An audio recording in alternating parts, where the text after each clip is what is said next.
She ordered the delivery crew to remain inside so as not to disturb the guardianship court members. The girl said it wasn't a fair fight for them, and they should retreat. Donpil replied that he thought so too. These weren't ordinary wolves. At this rate, they'd all die. The Guardian Court will protect the delivery team from the wolves. Donpil shouted for the 3rd Guardian Court squad to form a rotational formation. They will spin endlessly at high speed to stun the wolves and prevent them from getting close. Looking up at them, the elder replied that it was quite interesting. He didn't even seem to have much combat experience. He created a defensive formation and, using the features of this formation to his advantage, attacks the wolves. The elder asks if the blood wolf pack will be okay. He knows the formation can only linger, but they won't be able to get that close. Yue Liang replied that everything was fine. They could easily break up an amateur formation like this. They simply don't know how terrifying a pack of blood wolves can be. The elder asked how long they could resist the wolves. It's quite interesting because he created a defensive formation and used its features to his advantage to attack the wolves. But how long can they resist the wolves? Juhua was shocked by what was happening. These were no ordinary wolves. They had predicted her attacks. Meanwhile, Donpil used his mighty sword to scatter the wolf heads into the sky. He was tired. The sword's aura was so powerful that it took away so much of his internal energy. The demonic energy had become so raw, and their breathing had become completely unstable. What should they do now? Everyone was tired. Simple defenses wouldn't work. Donpil shouted that we need to get out of here quickly. Tell everyone to break formation and run. We need to disperse and run to the department as quickly as possible. There are no other options. Seeing this, the elder asked Yue Liang what he would do now. After all, things were going much better than they expected, and the wolves had also suffered quite a few injuries. Even if they're wounded and exhausted, they're still members of the demonic cult. If you allow them to return to the cult, there will be consequences. Perhaps it's time to finally show them the horror. The heir to the palace of the southern wildebeest? Yue Liang knocks Donpil down with a punch. Juhua realizes he's a martial artist, but she must stop him no matter what. However, for Yue Liang, such martial arts were just child's play. She did not succeed. It's time for pain, he said, tickling her stomach with his strong foot. How can he defeat it? She turned her body just in time to avoid hitting the critical point. Very good reaction. Yue Liang said they should listen carefully if they didn't want to see their leader eaten alive, and it was better not to even dream of escape. The man raised his hand and ordered the pack of blood wolves to stop and stand aside. More than 10 of them were killed. He turned to the demonic cult members and said they had done a good job. They had killed quite a few of his wolves. Of course, Yue Liang could simply raise more wolves, but he is not so kind as to forget that he spent a lot of time and effort raising them. Suddenly, one of the cult members shouted at Juhua to leave immediately. When Yue Liang heard this, he said it was a dog barking and pointed his finger at him. Donpil screamed at the top of his voice for him to get out of there. But unfortunately, it was too late. This beautiful sound delighted Yue Liang. He told Juhua to watch carefully, as his subordinate was eaten alive. The evil Donpil decided to give his last strength and attack him with his mighty sword. But, just like the first time, he failed. He only tested the stones with his body. His destructive power was enough to defeat top-notch martial artists with just external techniques. It was that time. Mealtime. Juhua shouted for everyone to run and alert the sect of what was happening. Yue Liang said there was food everywhere for them, let them eat as much as they wanted. He also summoned the animals in the area. Don't worry, their bodies will be torn to pieces and they will die an unimaginably painful death. Zheng Yuliang found this scene interesting. The demon cult's beasts obey real beasts. This Jianghu Wuseyan is just an illusion.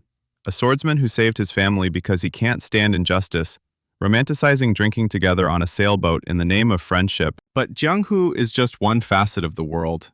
It's not what he likes, but the world revolves around one rule, the one the demonic cult bastards love to chant. Only the strongest survive here. Eat or be eaten. That's the law of the beasts. At the end of the day, people are animals too. It doesn't matter whether they tear someone to pieces or cheat them to death.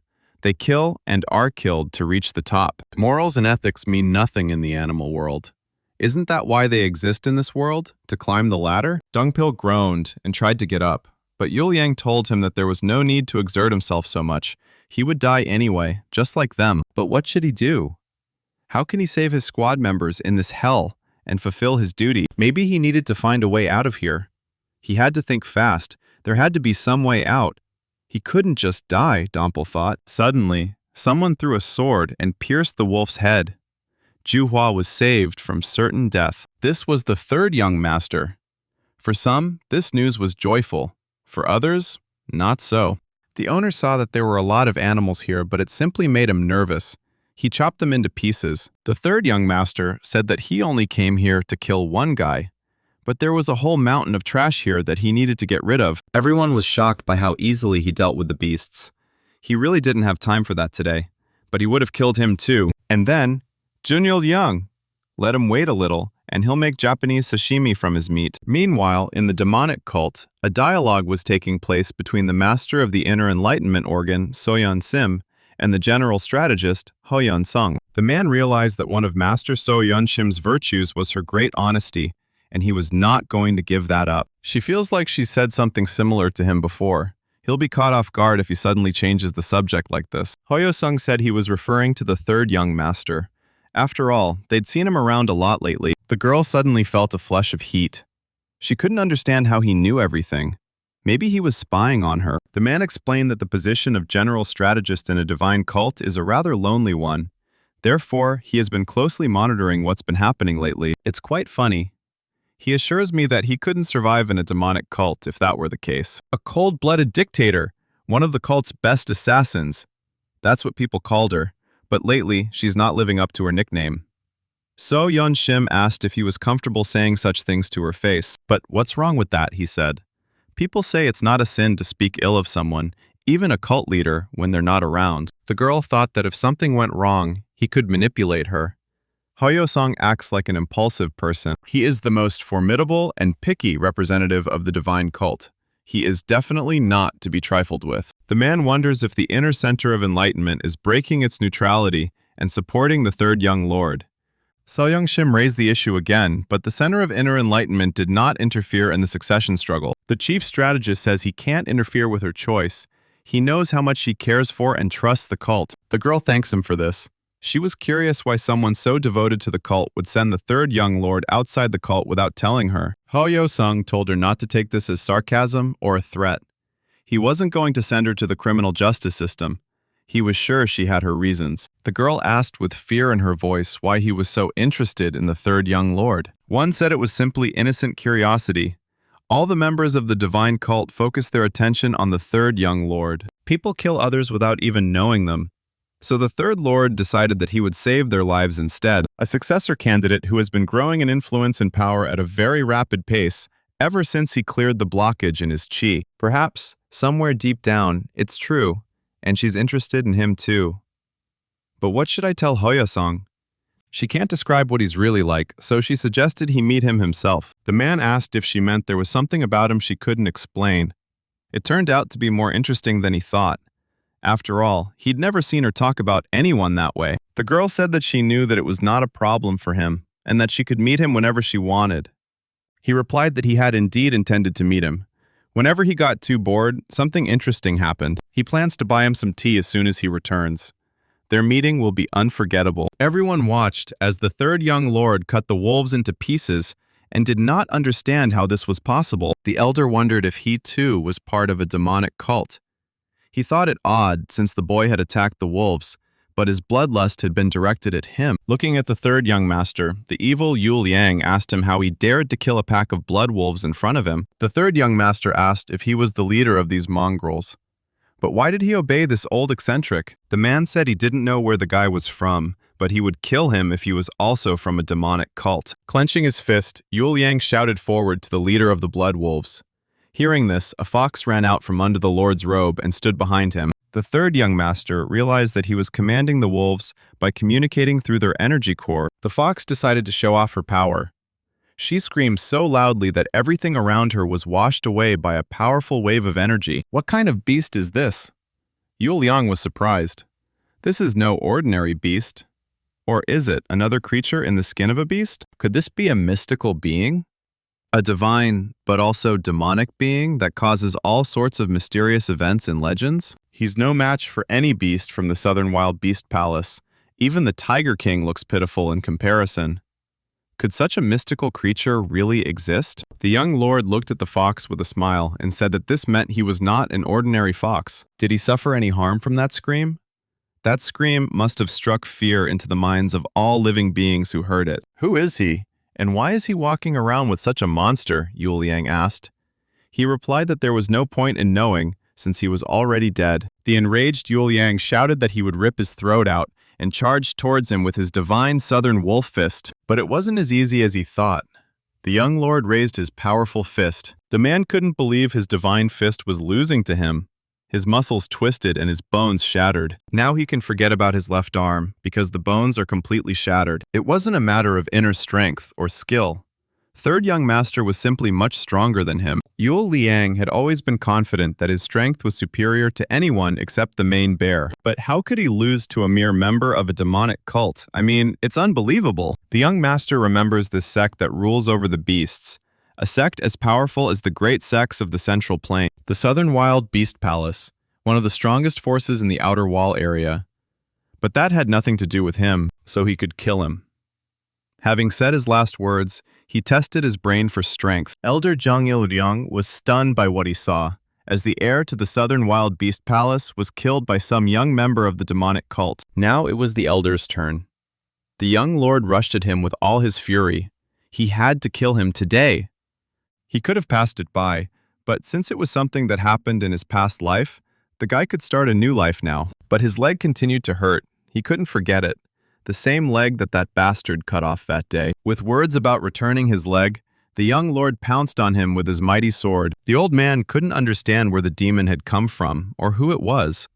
They had never met before, had they? Maybe the boy doesn't understand something. It was that group of animals that attacked his people. They had nothing to do with him. He's dealt with these wolves. This struggle is now pointless. Although the power triad is at odds with one another, this is, to a certain extent, political territory. The man asked if there was any need for a senseless fight to the death. He could stop here and now, and put away his sword. The third young lord smiled and said that people never really change. Still that same vicious tongue. The boy asked if this was the first time in a long time he was afraid to fight. Yumyul assures me they've never met before. Did they really know each other before? The young lord replied that they were more than just acquaintances. And with those words, he vanished before his eyes. But this cannot be stated. The speed at which the traces disperse is too high. Suddenly, the guy struck from above. His sword was too heavy and powerful. He wouldn't hold out for long. The third young lord said that if he died from one blow, he would be too disappointed. It seems the demonic cult has created another obscene demon. The boy turned out to be stronger than he expected. However, he can't lose to it. While parrying the blow, the young lord realized that his body's aerodynamics were inferior to his own, so he would receive internal damage from such an attack. His secret passage, white funeral fencing. However, the sword dance may seem beautiful. Hidden bloodlust is as deadly as a snake's fangs. Zhang Il-ryung, perhaps he truly doesn't remember him. 9 times the third form of the trembling sorrow blade technique. And 8 cold hellish blood lotuses filled with cold air. The elder was shocked that the boy had mastered the blade technique. He had definitely seen it before.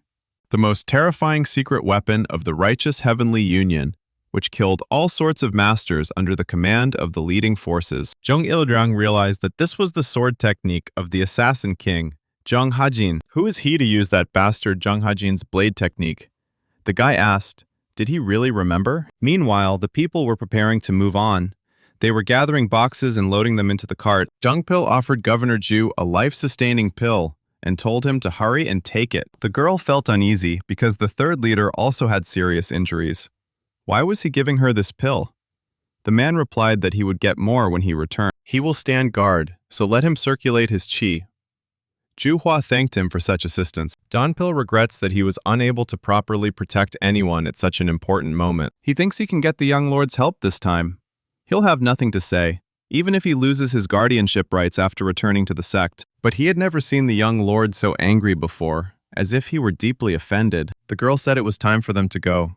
The search was over, and she could ask the demon transport squad to guard her. Now he could go help the young lord. However, Donpil doesn't think he'll need his help. The third young master can handle it on his own. Zhu Hua claims he's the only one who can help the young lord.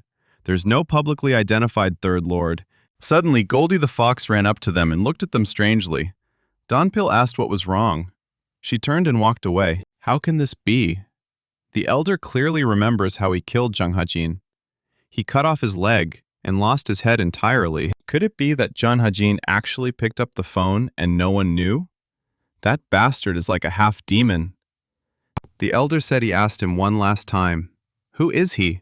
Let him speak while he breathes." The boy replied that if he was interested, he should find out with his sword.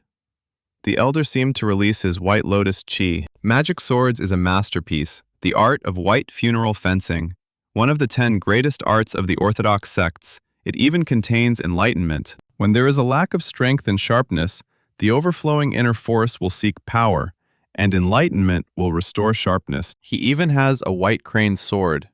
And it's not a body that would lose to a half-demon. The boy asked if he really thought the white burial sword would have the same effect on him as it had back then. It was time to summon demonic energy if he wanted to tear this bastard to shreds. All demonic energy, even that hidden in his veins. He has reached the second stage of demonic arts, a demonic vision of the highest heavens and the earth of Guatemala. But how is this possible, the old man thought? How could he destroy his white funeral sword with one swing of his heavy blade? Was this young bastard's enlightenment beyond his capabilities? He had completely underestimated him. Suddenly, the elder froze in place. He didn't understand the combination. The man felt as if he'd fallen into water. His arms and legs felt heavy, and he had difficulty breathing. His senses are fine, but his body is slow. Or maybe the world itself is slowed down? Those clear eyes. Had he shed his bloodthirstiness? Had he attained enlightenment in that brief moment? The surge of power was so great that the elder became disillusioned with the belief that the world had become slow. This is simply absurd. Maybe this guy doesn't know that he's the first elder of the Righteous Heaven Alliance. A man can't hold it back for that long. It feels like the white crane sword is about to leave him. It's already a big crack. His great blade was cloaked in monstrous demonic energy, allowing it to slash downwards with a force capable of crushing a mountain. He must be in his early 20s, so how can he be so superhumanly strong? This is because he knows full well that at this stage, his white funeral swordsmanship is especially vulnerable to heavy blades. That's why he needed such a huge sword. Moreover, if the guy had been stronger than him in enlightenment, he would have been nothing. The young master scattered his body in all directions. Isn't this a contraction of the 9 heavens? If he were the leader of the Righteous Heavenly Alliance, he would know that this was the killer of King Junghajin. The third young master said that after Chongyang changed his path from martial arts to politics and did not fight for so long, he became completely rusty. A year ago, he used the unstoppable network formation as an ambush. It was not a battle. Does he think that with such a level of talent, he can push aside Dam Sayong and take over the role of the righteous leader of the Heavenly Alliance? What the hell, said the elder. Could this really be that bastard Chung Hajin? The boy replied that he hadn't known who he was looking for before, but if he wanted to know who he was, he'd find out. They'd be better off giving him his leg. There are no other options. The third young lord mercilessly chopped off the elder's leg with his mighty sword. It seems Jung Il-ryong miscalculated. This guy was the first to inflict such an injury on him since he joined the Alliance, and even when he first started training in martial arts. There are no plans to fight here. To survive, he must escape. Looking at the third young master, the elder saw that he had lost a lot of energy. The door the boy opened is trying to forcefully close. If he continues to move like this, he'll increase the likelihood that his demonic energy will worsen. He needs to find a way to replenish it. But until then, he needs to attack and use his life force without moving too much. The elder was surprised, for the boy's face suddenly turned pale, and his breathing became ragged. He seemed to be at the limit of his strength. This bastard's art is imperfect. He believes the only reason the young lord succeeded is because of his strange martial art. That's why they're still in the same state. And he senses more enlightenment within him, meaning his victory is near. And it is illogical that some demonic cultist has more enlightenment than him. Jung Il-ryong realized he had to seize this opportunity and end her with one attack. He charged, shouting that the young lord's luck had just run out. However, no matter how strong the old man thought himself, he was sorely mistaken. The third young lord swung his sword and cut him in two. The guy said there was no need to follow him. In his past life, hope was the only thing that got him through hell. This was the hope of a free life. But it didn't matter now. The only thing he wanted was to kill him when he returned. But his hatred would never subside. After these words, the young master fainted from excess energy, but help was already at hand. Fox Goldie led Donpil to the battlefield. The death toll from the lightning strike was 5, including the temporary captain, While the death toll from the third escort group reached 27, Chuhua apologized to the master of the inner enlightenment organ, So Young Shim, and said that she should have been more vigilant. The woman asked why she was apologizing. After all, they should be pursuing those who attack them. Besides, she said, the girl had completed the task. There was no need to punish her. On the contrary, she was praised. The Master of Enlightenment thought that Zuhua was likely tired after her journey and offered to share her meal. The girl agreed. In just 10 days, the third young lord had recovered more than half of his martial arts and was able to deal with the monsters that were attacking the fortress's inhabitants. His path is truly terrifying. She must see him and go to him immediately. Meanwhile, Donpil apologized to management, claiming that he lacked skills, which led to the deaths of his team members. The man told Donpil not to doubt his abilities. If he hadn't believed he had the ability and responsibility to fulfill his duties, he would never have appointed him to the position. He also said he would personally visit the families of the victims. However, Donpil assured them that they were his people, and he was obliged to go alone. The leader replied that it was an operation carried out separately, without the chief custodian's knowledge. He needn't worry, as he had sent them on this mission, and he must bear his own responsibility. In their job, protecting means being willing to die for someone. That's the whole point of their job. As the leader of the group, the man stated that Donpil should also take responsibility for some things. Therefore, the supervisor must impose an appropriate punishment on him. Donpil must take time off to perform his duties in the guardhouse. The group's third guard will be suspended indefinitely. However, Donpil will receive a secret order to cooperate with the security station. Until this is done, he will not be eligible to be elected again to the position of overseer of the Hall of Guardians. Indefinite suspension. Donpil has nothing to say. In fact, he even agrees to a complete suspension from the Hall Security Service because of this mistake. The leader announced that Donpil had henceforth been chosen as the third young master's personal bodyguard. Disciplinary action against team leader Ma Dongpil is in order. As a member of their society, he doesn't dare ask the third young master about it. But he can go and learn a lot from him. And here he is again. Maybe this is some kind of dream. The guy can't believe he's finally passed out and is being treated like luggage. The young lord said he couldn't go on like this. As soon as he heard his name, something inside him stirred. But what is this now? What kind of freedom is this for him? Does he really want it? Or is this retribution? Suddenly, the young master's thoughts were interrupted by Donpil. He took care of the young master. Since he was here, the guy offered him something to eat, as he was very hungry and could not stand it anymore. Before that, however, Donpil wanted to tell the young lord something. And what exactly? The boy asked. From now on, he sincerely declares that he will protect him as his personal guard. Donpil would give his life to protect him if necessary. The young master was shocked by these words. Who is his personal guard? He asked. The man replied that from now on, he would live and eat with him and serve as his bodyguard. Was this punishment for attempting to escape? The young master wondered. Anwa set the table, and the boys began to feast. As expected, her skill was top-notch, said the third young master. Even though the guy returned safely, the fight with Jung Il-young was dangerous for him. There's a difference from the first door of demonic energy. The second opening ceremony is a continuous technique of manifesting demonic energy to strengthen its power. That's why this will undoubtedly be a great strain on the body. The young lord needs something else until his energy becomes more efficient. Like that old man, it would be a good idea to have a weapon with good compatibility. The boy asked Donpil if he had a sword before, right? Where did he get it? He replied that it was in the lord's arsenal. With these words, he turned toward the armory. The text Jungshim had given him also mentioned this. The Demon Heart Armory. A large armory in the outer hall where ordinary demons can come and go. This is where most cult members pick up their weapons. The Demon Lord's Armory. A covered warehouse displaying only weapons crafted by master craftsmen. Only the commander of the combat squad may enter and exit, and sometimes weapons within are truly unique. And also the arsenal of the heavenly demons. The cult's weapons are stored there. Only the leader and subsequent successors may enter. Even ancient demons cannot enter without the leader's permission. The young lord asked Donpil if they now needed the lord's permission to enter the heavenly demon vault. The man replied that was correct. The guy asked if he knew how to get in. Donpil said student leaders were allowed to enter the warehouse once. This means that if he visits this place, he can say goodbye to this body. Suddenly, Yoon Hung Young interrupted their conversation. She said hello and said she'd prepared some snacks. How about a nice glass of something? The third young gentleman saw her and was surprised. He asked her why she wasn't at work. The girl replied that she had come, despite her very busy schedule, to have a drink with him.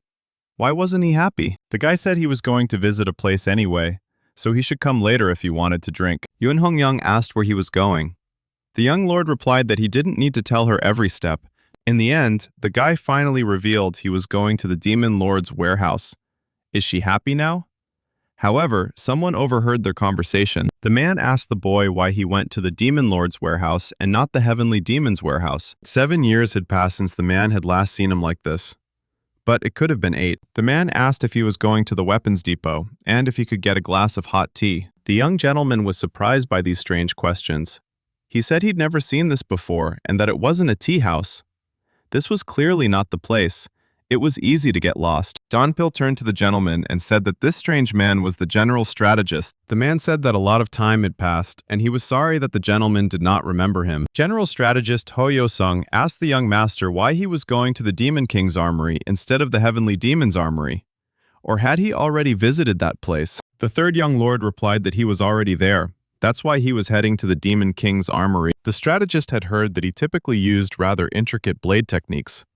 Could he really have decided to change his primary weapon? The young master found it very strange why this man was asking him such questions. Suddenly, the strategist Ho Yo-sung offered his help in gaining access to the heavenly vault of demonic weapons. The young gentleman asked if this was really possible.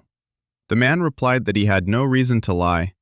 The young gentleman suggested that he would want something in return. The man says he's sorry, but life is a compromise, and it seems the young gentleman already has experience with this. The guy asked what the price of this exchange was.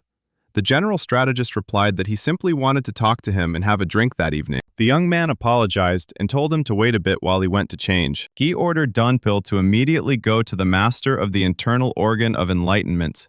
He had him ask her if she had met with the chief strategist while he was away. If they met, what did they talk about? And if she said anything about him, Donpil said it would be done. Chief strategist Ho Yo-sung is unlike anyone he's met in the divine cult. His words seem frivolous, but they all carry meaning. This man appeared after he came to his senses after returning to the divine cult. The young master is certain he's met the master of the inner organ of enlightenment. He should know that the boy has also emerged. The boy's instincts told him to avoid this man. He knew it the moment he saw his face. For the 6 forces of heavenly networks technique to react so strongly to the appearance of a master strategist who hadn't even studied martial arts, he tells an incredible story about how on his first holiday he went to enjoy nature, but instead was robbed by bandits. His words waver between lies and truth. He is very skilled at concealing his true nature. The chief strategist destroyed all those bandits. The young master praised him, saying he was brave. Ho Yo-sung disagreed and said he was brave. But why, the young man asked. The general strategist replied that he had earned a leave of absence to get out of there, but unfortunately, the young gentleman managed to slip away. The guy asked him what the real reason was for coming to see him. Was it really just to have a look? He replied that it was probably out of curiosity. Suddenly, the young master stopped. The strategist asked if something was wrong. After all, the heavenly demon weapon vault was still quite far away. The boy says he has no other choice. He sees that the strategist has set out on this journey alone. The young lord does not feel the presence of the warrior escort, and the atmosphere there is not the same. And there's just one unresolved question. Is he ready to have his head blown? Ho Yo-sung said he hadn't expected this turn of events. The young lord replied that predictable plots were no fun. The chief strategist couldn't understand why the young lord was doing this. He wanted to know the reason. The guy said he didn't know the real reason, but, after all, he wasn't here out of curiosity or goodwill. The strategist assures him that he doesn't know what it is, but he feels that there is something there, and therefore threatens him to try to find out. The young lord said it wasn't just a threat. He was fully prepared to kill him right then and there. Ho Yo-sung asked if he intended to kill the cult's chief strategist. Those consequences were inevitable, even if he was the third young lord. The boy replied that there was nothing to worry about. The strategist told him to return the sword. This could have been considered betrayal. The man thought it didn't matter. Whether he died now or later, of old age or otherwise, everyone died sooner or later. But now he felt the resolve in his blade. He could truly die. The boy asks him one last time why he decided to visit him. He'll kill him if he says it was out of curiosity. But, as he learned, Ho Yo-sun had asked. The young lord warned him not to answer a question with a question. He had already said that this was his last chance. The chief strategist said that he would tell him if he also told him how he knew about his other intentions. The young man replied that he didn't know anything, it was intuition, and he had a sixth sense. So when his logic and emotions collide, he acts as those emotions dictate. And then the guy knows that, at least, he won't have any regrets. A sixth sense? The man was surprised he'd heard of it here. After all, he was already familiar with it. One day, he was with the demon lord. He told him to do something, and assured him it was the right thing to do, because his sixth sense told him so. And he told me to remember one thing from now on. The world doesn't work on logic alone. Smart people, like strategists, often forget this. You have to work on your intuition. Logic may give him answers to questions in the present, but intuition gives him answers to questions in the future. From this comes true wisdom. Hearing these words, the chief strategist bowed to him. He hadn't even bowed when he met the imperial prince, but he couldn't help but bow to the demon lord. Unlike the prince, who simply gave orders, he taught him an important lesson. The third young gentleman said that if you didn't know the answer to a question, it would be better for someone else to ask. Who knows? Maybe they do know the answer. What does he mean? The strategist asked. He just wanted to see how the guy would react if he were put in an awkward situation. For example, it could be like this. A young lord went into an arms depot and said that in fact he has no right to send anyone there. The boy asked, so he'll just put him there and then say he entered without permission? If that happened, even the demon lord's disciples wouldn't be able to avoid disciplinary action. Trespassing on forbidden territory is a serious offense. Frankly, the young lord thinks he's a very evil man. The strategist said he heard that often. They called him crazy. What an idiot, the boy thought, finding something to brag about. The young master said he was incredible and suggested we split up. Hoyo was shocked by what he heard. But what about the heavenly demonic weapon now? And how about having a drink with him? The boy replied that he wasn't going to drink with a man who was going to send him to prison just to satisfy his curiosity. In any case, he had no need to go to the heavenly demon's armory. The strategist said he considered himself a man of his word. He'd been partying hard the last few nights for this day. The young lord asked if there was any reason why he should care. Suddenly, the strategist asked him a counter-question. He sent his warrior escort to the master of the internal organ of enlightenment, right?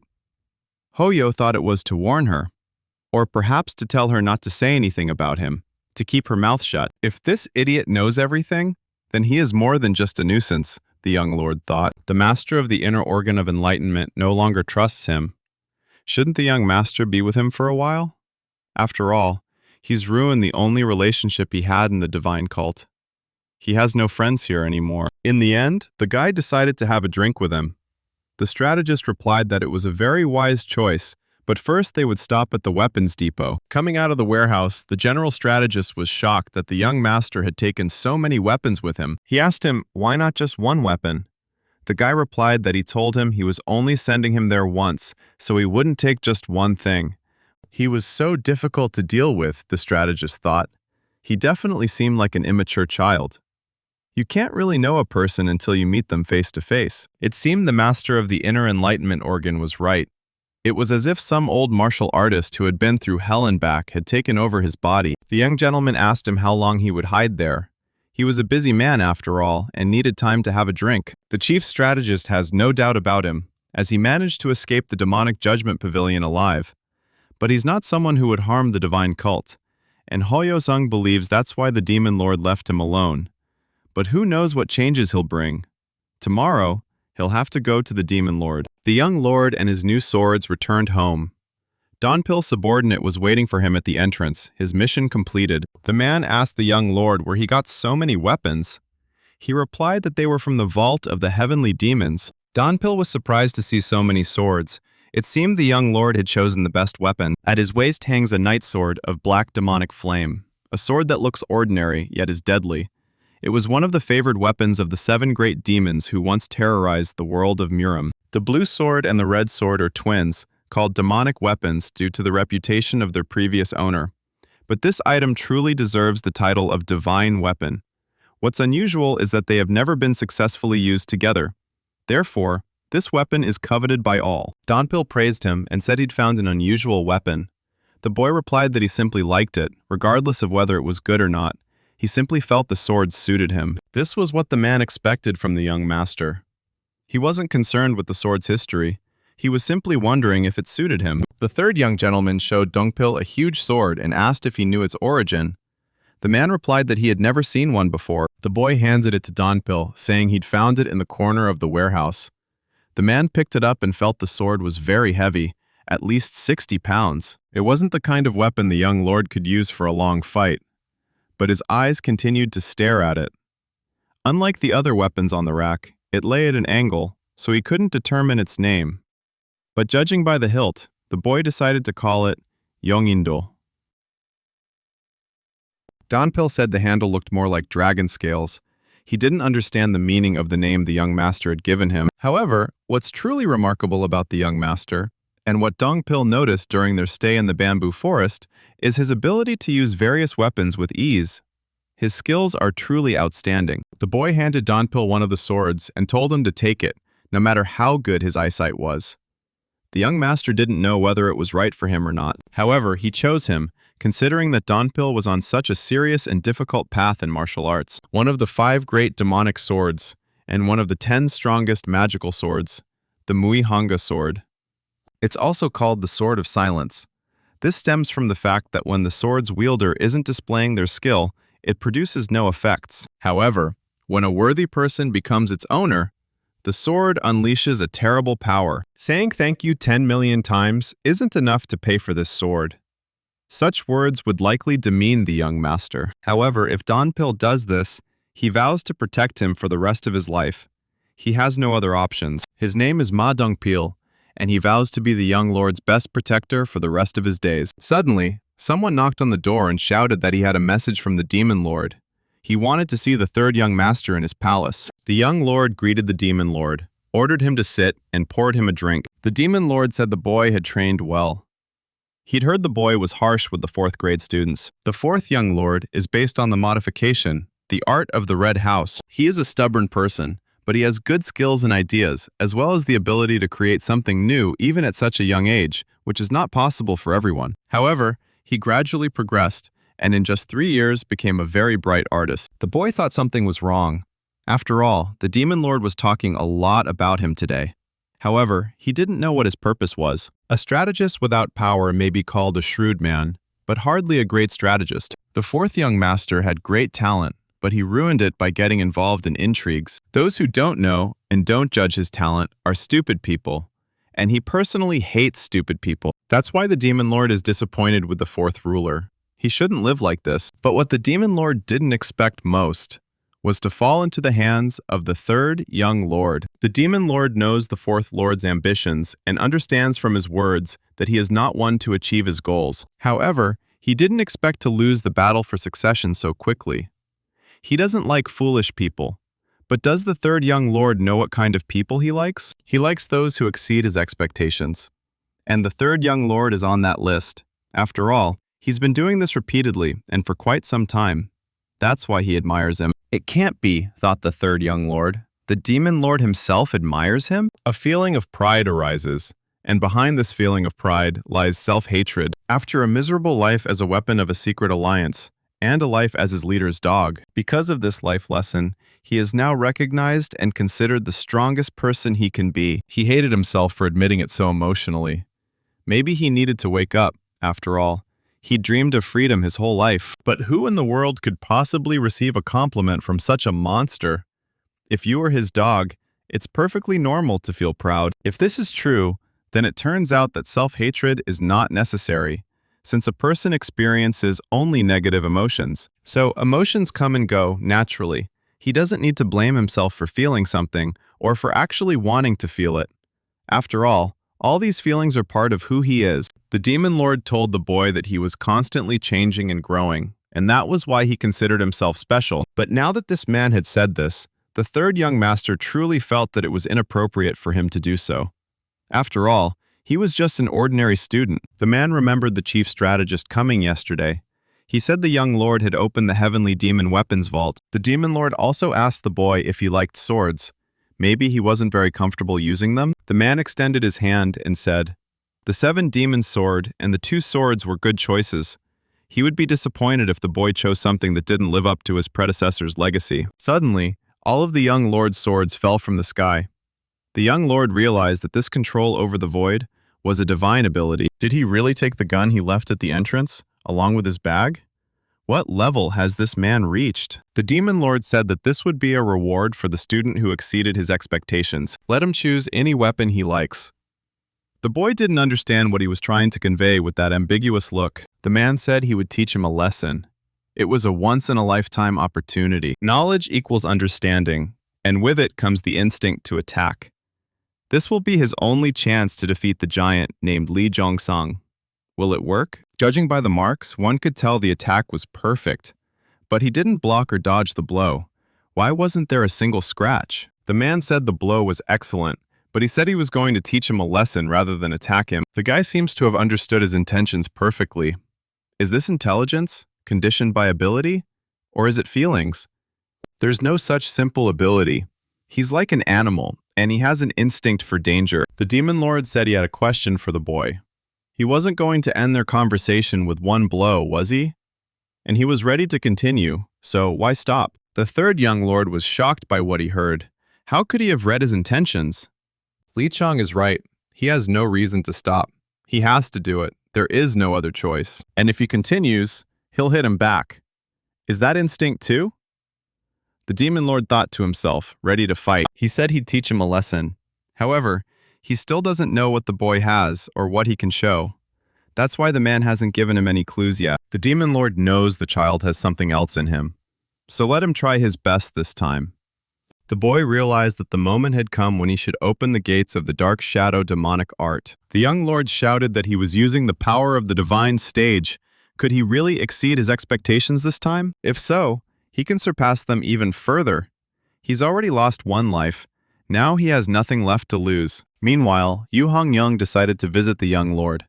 Anhwa told her that he had gone to the demon lord's palace. Yu Hongyoung was angry. Why would a young lord want to meet with a demon lord? How could he possibly be so busy? The guy doesn't have a job, does he? Anhwa said there was no need to be rude to the young master.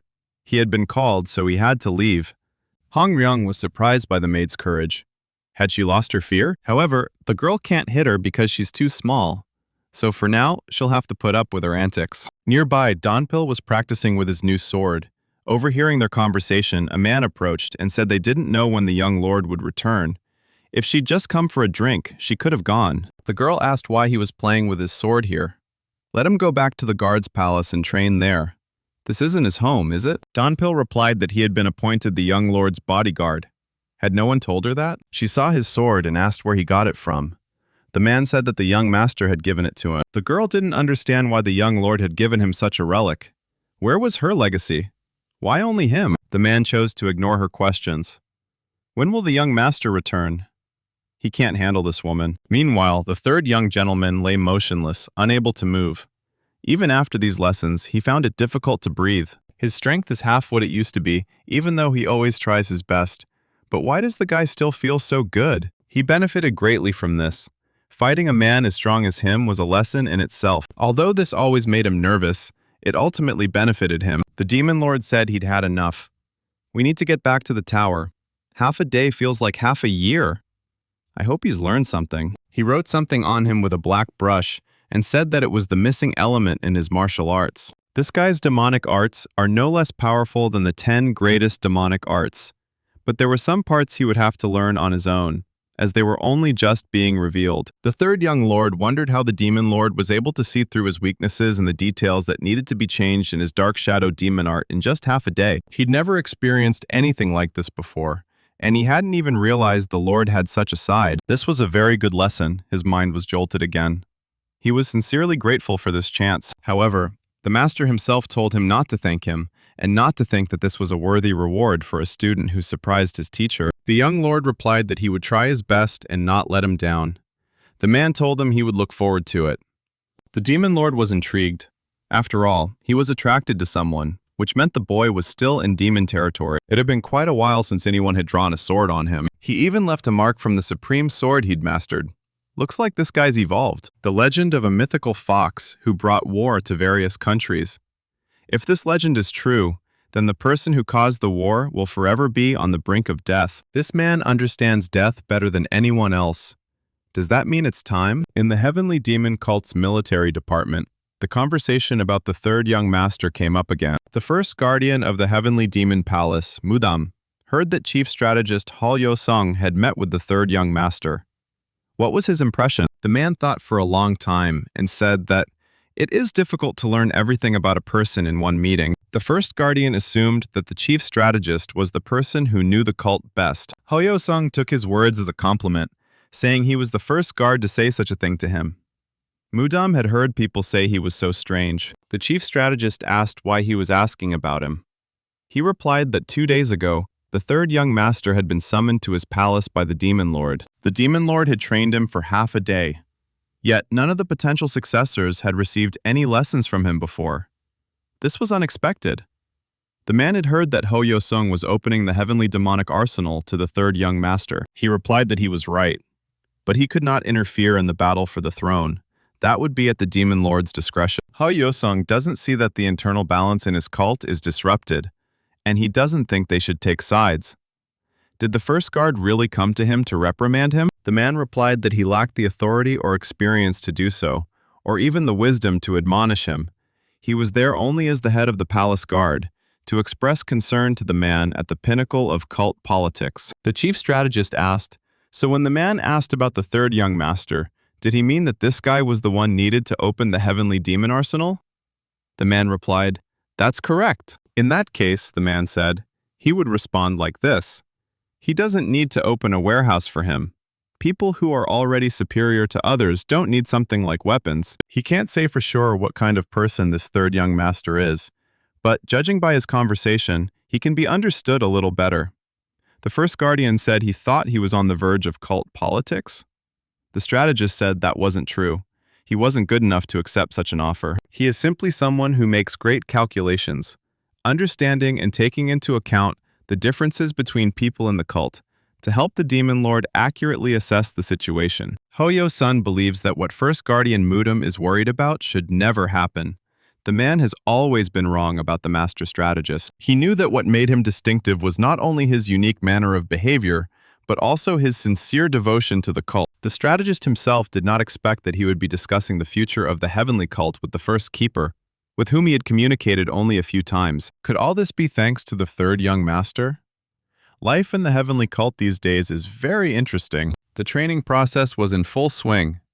The young lord told Donpil that he had overreacted to his intent to kill. Perhaps it has to do with the fact that I am his guardian, tasked with protecting him at all costs. If you look at it positively, it's responsibility.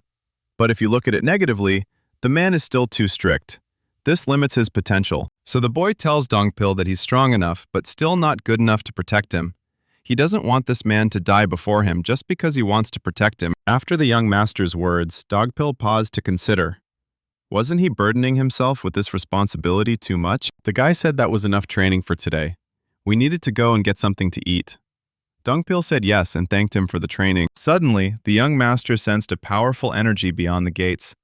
It seemed as if an interesting guest had arrived. Master of the Criminal Law, Hall of the Heavenly Divine, Cultivation of the Heavenly Demon, Gu Guo Gu. The boy asked what brought him here.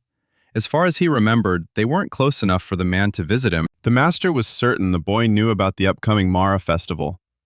The young master replied that he had heard about it, but what did it have to do with him? Guogu said the boy had once said he didn't like wasting time on meaningless conversations. The young lord appreciated that the man remembered that. The master got straight to the point. He had come to ask the third young master for a favor. The guy thought for a moment and asked, why should he help people who don't even like him? His convictions haven't changed. Gogu still considers himself a dangerous man, but he thinks that if they have a common enemy, he can help him. The boy immediately asked what common enemy he was talking about. As someone running for the throne, aren't all the other candidates his enemies? During the Feast of Mara, he arrests and imprisons one of his disciples. The third young lord is surprised, asking for help catching another apprentice? Like the video if you enjoyed it. This will increase your chances of getting a new episode. The Feast of Mara is an ancient ritual dedicated to the only god of the divine cult of heavenly demons and the ruler of the sixth heaven of the world of desires, Mara. In the past, they even offered human sacrifices to Mara. It was then that the cult of the divine celestial demon began to gain notoriety as a demonic cult. But today's Mara festival is different. Despite its doctrines and scriptures, the divine cult of heavenly demons is preoccupied with worldly affairs. After all, today's Mara festival is simply an ancient rite, no different from the Miram festival held by the demon cult. The third young lord had already heard about this from Donpil, but what connection did this request for help have with Mara's feast? The man said that this year, during the Mara festival, they will arrest one of the heirs of the criminal court prison. The young lord was surprised by this turn of events. However, they would not have touched the other 6 unless they had committed a serious crime. He asked if there was another heir besides the remaining 6. The master replied that there was. To be precise, he had been appointed heir and would be arriving for the Mara festival. He was the eldest son of the Demon Sword family. The Demon Sword family. As members of the 7 families of the demonic cult, they are considered the greatest swordsmen. The boy asked why he wanted to put him in jail. Had he done something wrong? Guogu replied that the man had robbed and murdered 7 cult followers and framed an innocent half-demon for the crime. The cult made a grave mistake. The criminal is still alive and well, and the innocent half-demon who devoted all his strength to the cult was unjustly executed. This is a disgrace to the cult, and they need to catch the bastard. They need to catch him and deliver him to the grieving family of the unjustly killed half-demon. The young lord asked how they intended to capture him. He replied that he didn't know, which was why he had come to him. The boy decided he needed to do something about it.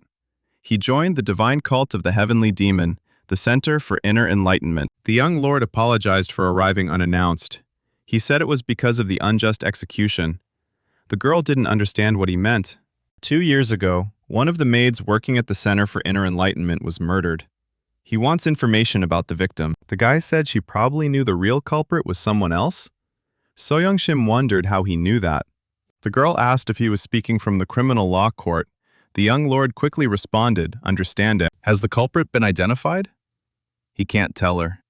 Guy noticed the demonic energy emanating from her was intense. It happened several years ago, but her fury hasn't diminished. These 5 scrolls contained all the information about the victim. The young lord thanked her for her cooperation and said he was leaving. Soyeon-shim thought it odd that the third young lord hadn't mentioned Mara's feast today. He probably thought the girl might reveal the true culprit's identity. If the Criminal Investigation Department could have solved this with their investigative skills, they would have done it themselves. But they turned to one of the heirs for help? This means only one thing. Even the criminal department officers cannot easily touch the real criminal. However, it is likely that the true culprit is a high-ranking half-demon official attending the Festival of Mara. So Young-shim ordered her assistant to bring her a list of high-ranking officials participating in this year's Mara festival, especially those belonging to the 7 families of the demonic cult. The guy wanted to read something about the law, since it had to do with catching a criminal. But why was he so fat? He couldn't ignore this. Any other heir could have stepped in and handled this better. Wouldn't it be better to spend this time searching for a way to escape? The boy thought. It's more practical to fulfill his dream. He still wants to be free, but it would be wrong to know and ignore this. However, he finds it amusing that a former killer is talking about what's right. The guy won't pose a threat, but he must remain human. When faced with such a request, people should at least share the outrage, even if they can't help. This is one such case. The young lord asked Donpil how he felt. He should be as good as new. The man replied that it was amazing. He never thought he had such strength. The boy replied that he too couldn't believe he was suppressing his potential so much. Dongpil said he was ashamed to look him in the eye. The young lord replied that he shouldn't be ashamed to look him in the eye. He should be ashamed of the mindset that held him captive. What's the point of a strong will if his mindset is inflexible?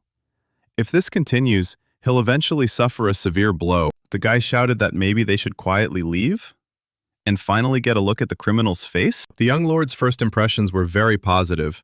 He said Anhwa was very happy to have the opportunity to go out. He was glad he gave her time at the celebration. Looking at the young lord, Donpil was shocked that he was so happy despite his usual tension. As they continued on, they saw a traveling theater. The story of how the last surviving member of a dead family overcame adversity, became a hero, and was performed in Jungho. The plot was obvious, but formulaic stories are usually enjoyable. The boy suddenly noticed Yu Hong-young. He yelled that if anyone called her, she had to answer.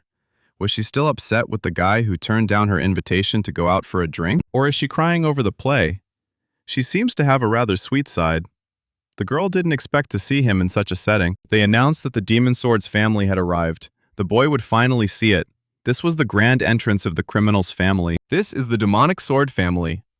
Among the 7 families of the demonic cult, they are renowned for their martial prowess. Divine Heavenly Demonic Cult. Lord of the 7 demonic sword families, Ji Woon Hui. The Demon Sword family hadn't attended the Mara festival in 3 years.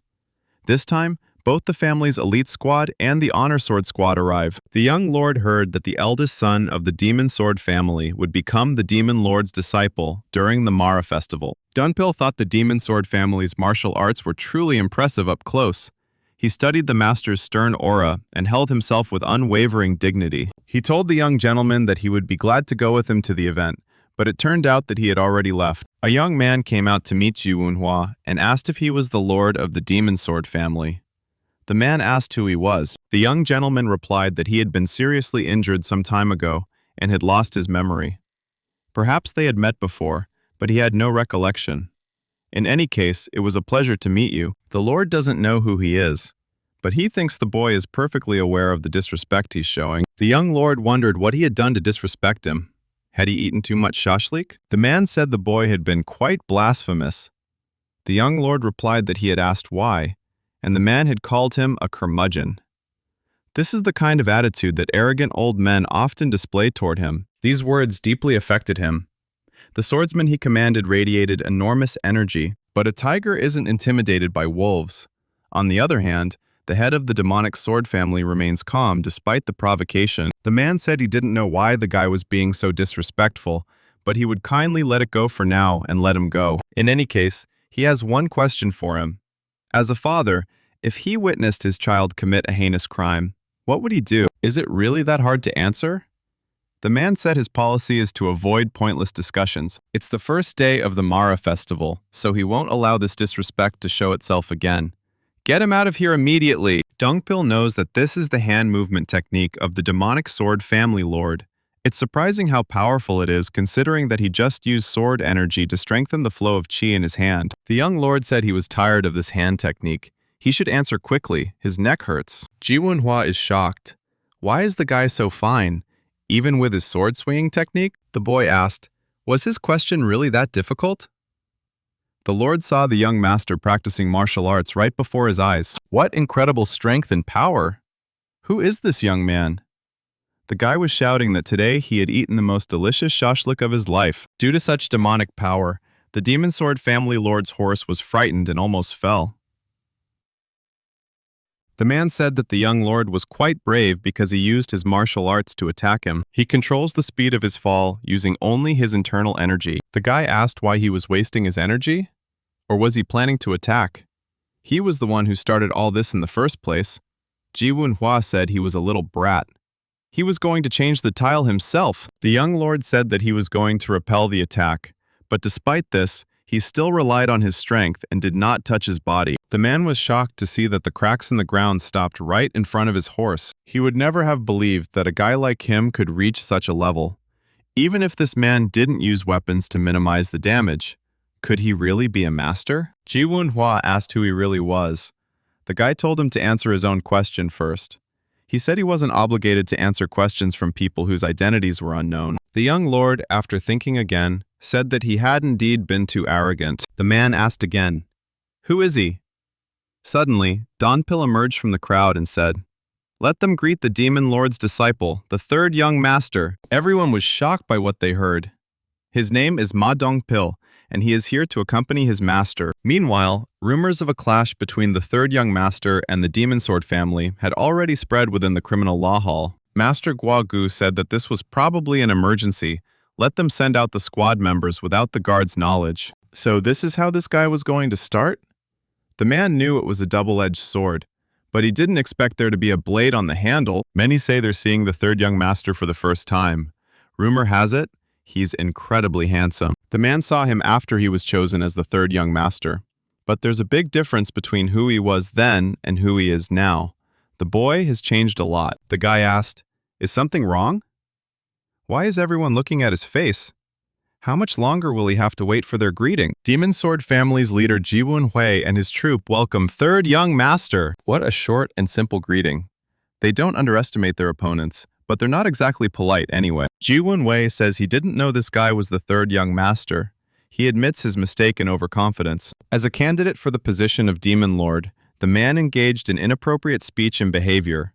He proposes pretending it never happened. The guy agreed and said he didn't come there to start a fight. However, the man still didn't answer his question. He replied that he would be grateful if the young gentleman would remind him what the question was. The guy said, of course. He could repeat it anywhere and any time. And his question? How would he react if he found out that his son had committed a shameful crime? The man wondered, what was this guy's purpose in asking him this question in front of a crowd? There was no point in engaging in a long conversation with someone of his status. Ji Wei responded that he would support his case being handled in accordance with the law. The guy says it's ambiguous to say it's legal. What does he mean when he says he'll be tried under their family law? The Demon Sword family's laws are stricter than those of other families. If that time comes, he will be held accountable, even if it's his son. The young master asked that since it was his son, could he assume that the punishment would be more severe? This guy seems to have subtly expanded his meaning.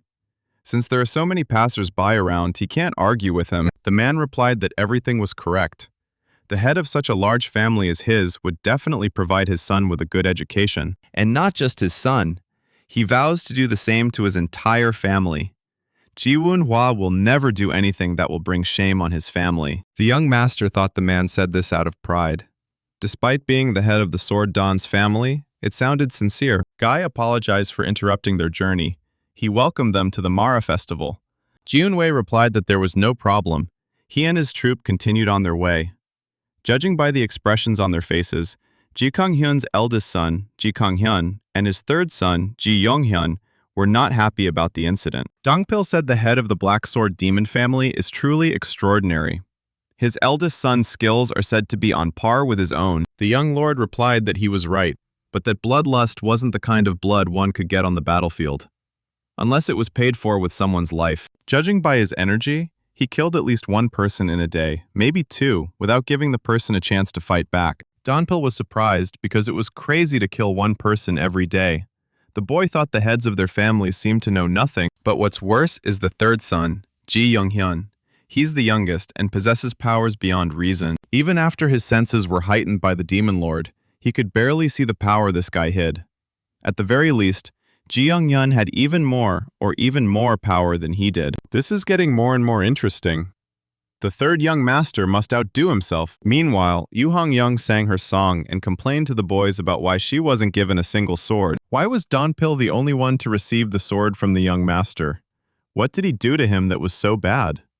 Donpil said, don't be so overbearing. Besides, it's an unusual sword, and one of the 5 most powerful magical swords in the cult. It's a shame it would fall into the hands of such a big frog like him. This sword must recognize one who is truly worthy of wielding it. Even if he trained his entire life, a man like Dongpil would never be able to prove the sword's true worth. Anhwa said she had fainted.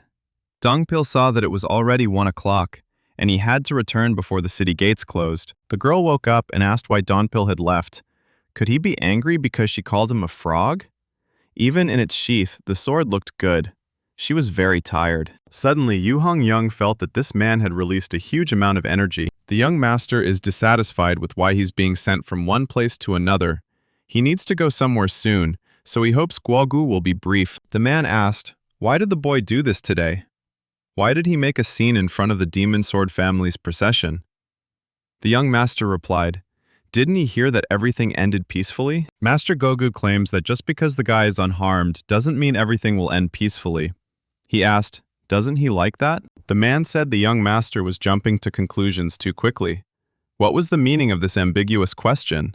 His words would surely cause the real culprit to hide even further. The guy replied that if he were the kind of person who hid only for that reason, there wouldn't be so many victims. This criminal wouldn't stop killing over such a trivial matter. But one thing is certain. The head of the family loudly declared in front of everyone that he would not let the criminal go, even if it was his own son. His words as the head of the family carry great weight. Now he won't be able to intervene or even take any significant action, because in that case, he would lose face as the head of the family. Public image is key to determining the rise or fall of power. Guy is unsure if the head of the Demon Sword family is a fool who is willing to destroy the family just to save his son. Master Gogu said, understanding his point now. However, that would only make sense once they caught the real culprit. If they continued without proof, the enraged demon family's magical sword would strike them down. The boy replied that he would have to accept it if that really happened. The man said he had one more question for him.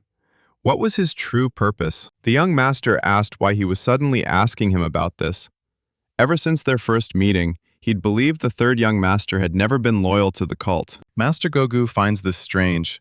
How can someone chosen by his master as his disciple show no ambition? The guy replied that he had overestimated him. He thought his ambitions were too great. Guogu said the third young master sounded like a politician. The young man asked, "Aren't ambition and the desire for power the essence of a demonic cult? If he has ambitions, life becomes difficult. The best thing in life is the ability to eat well, feel comfortable, and sleep well." The man asked why he hadn't refused his request then. Wouldn't that create problems in his life? But now he understood everything.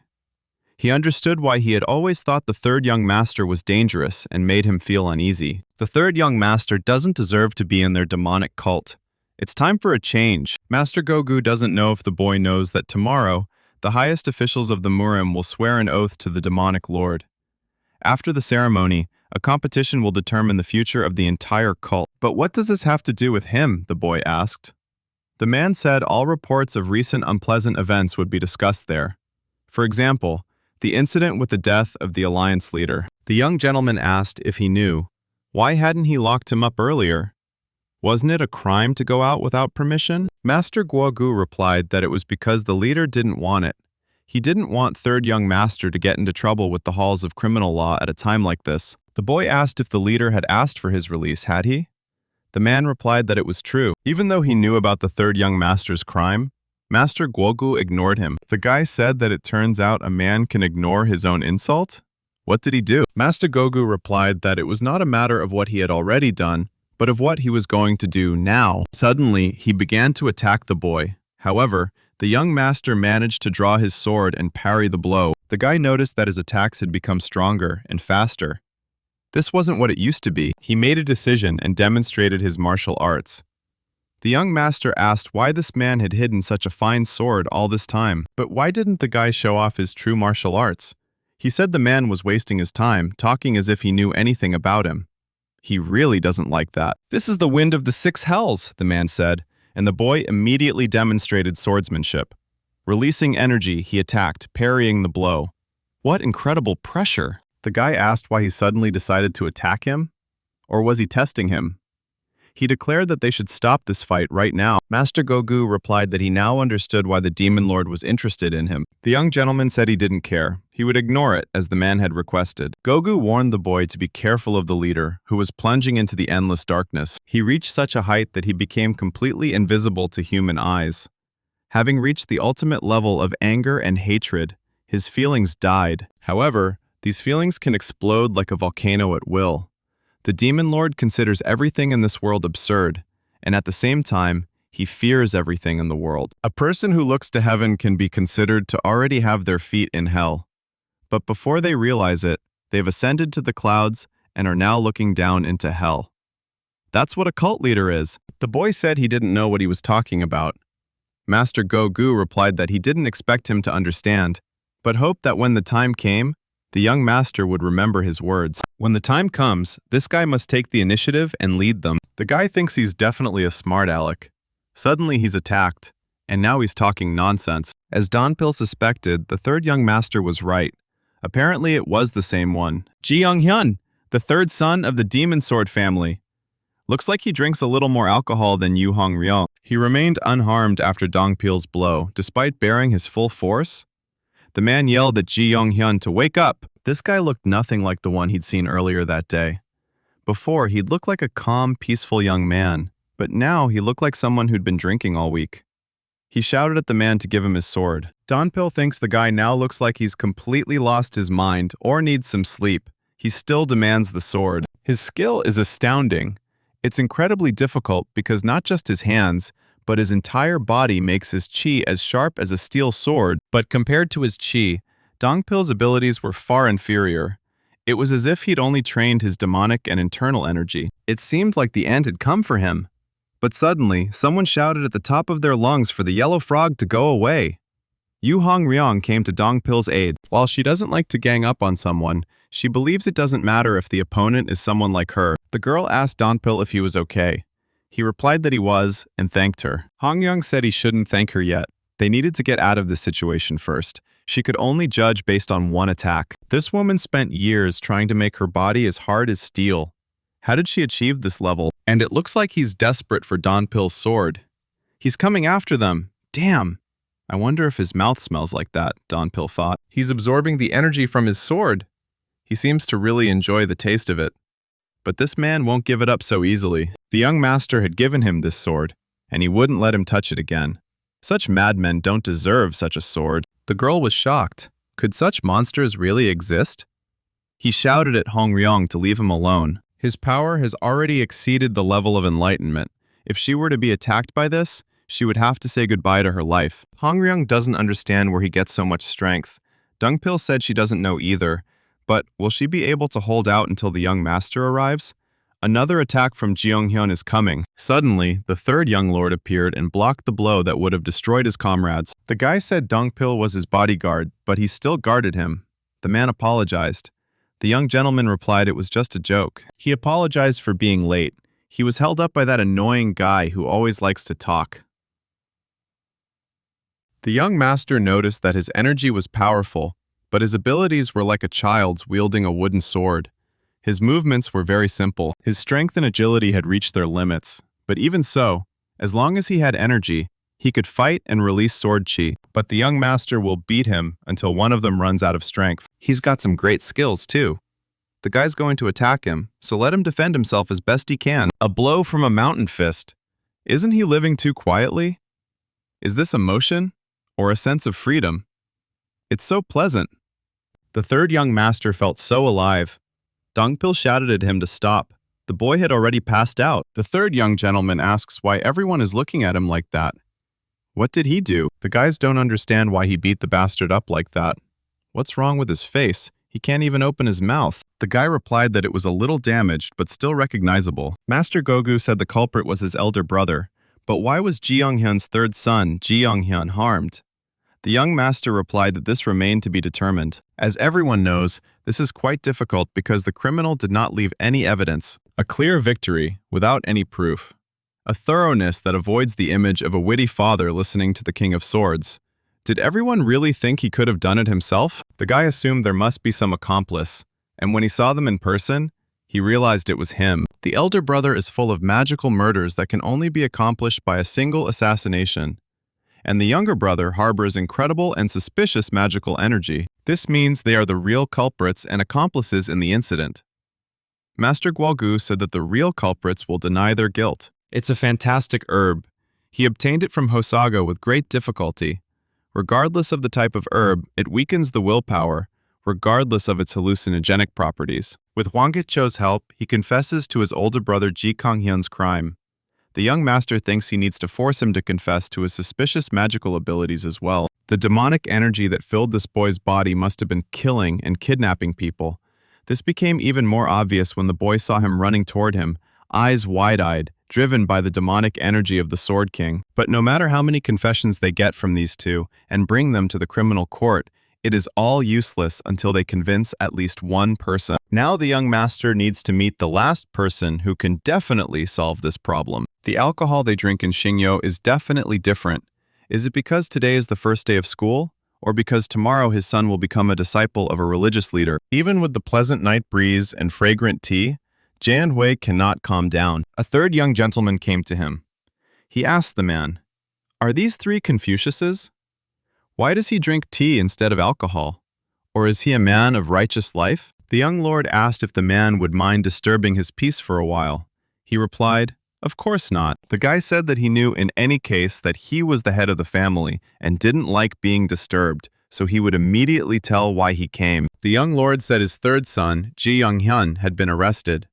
The man didn't understand what the arrest of his third soldier meant. The young man would like to do the same for his eldest son, Ji Konghyun.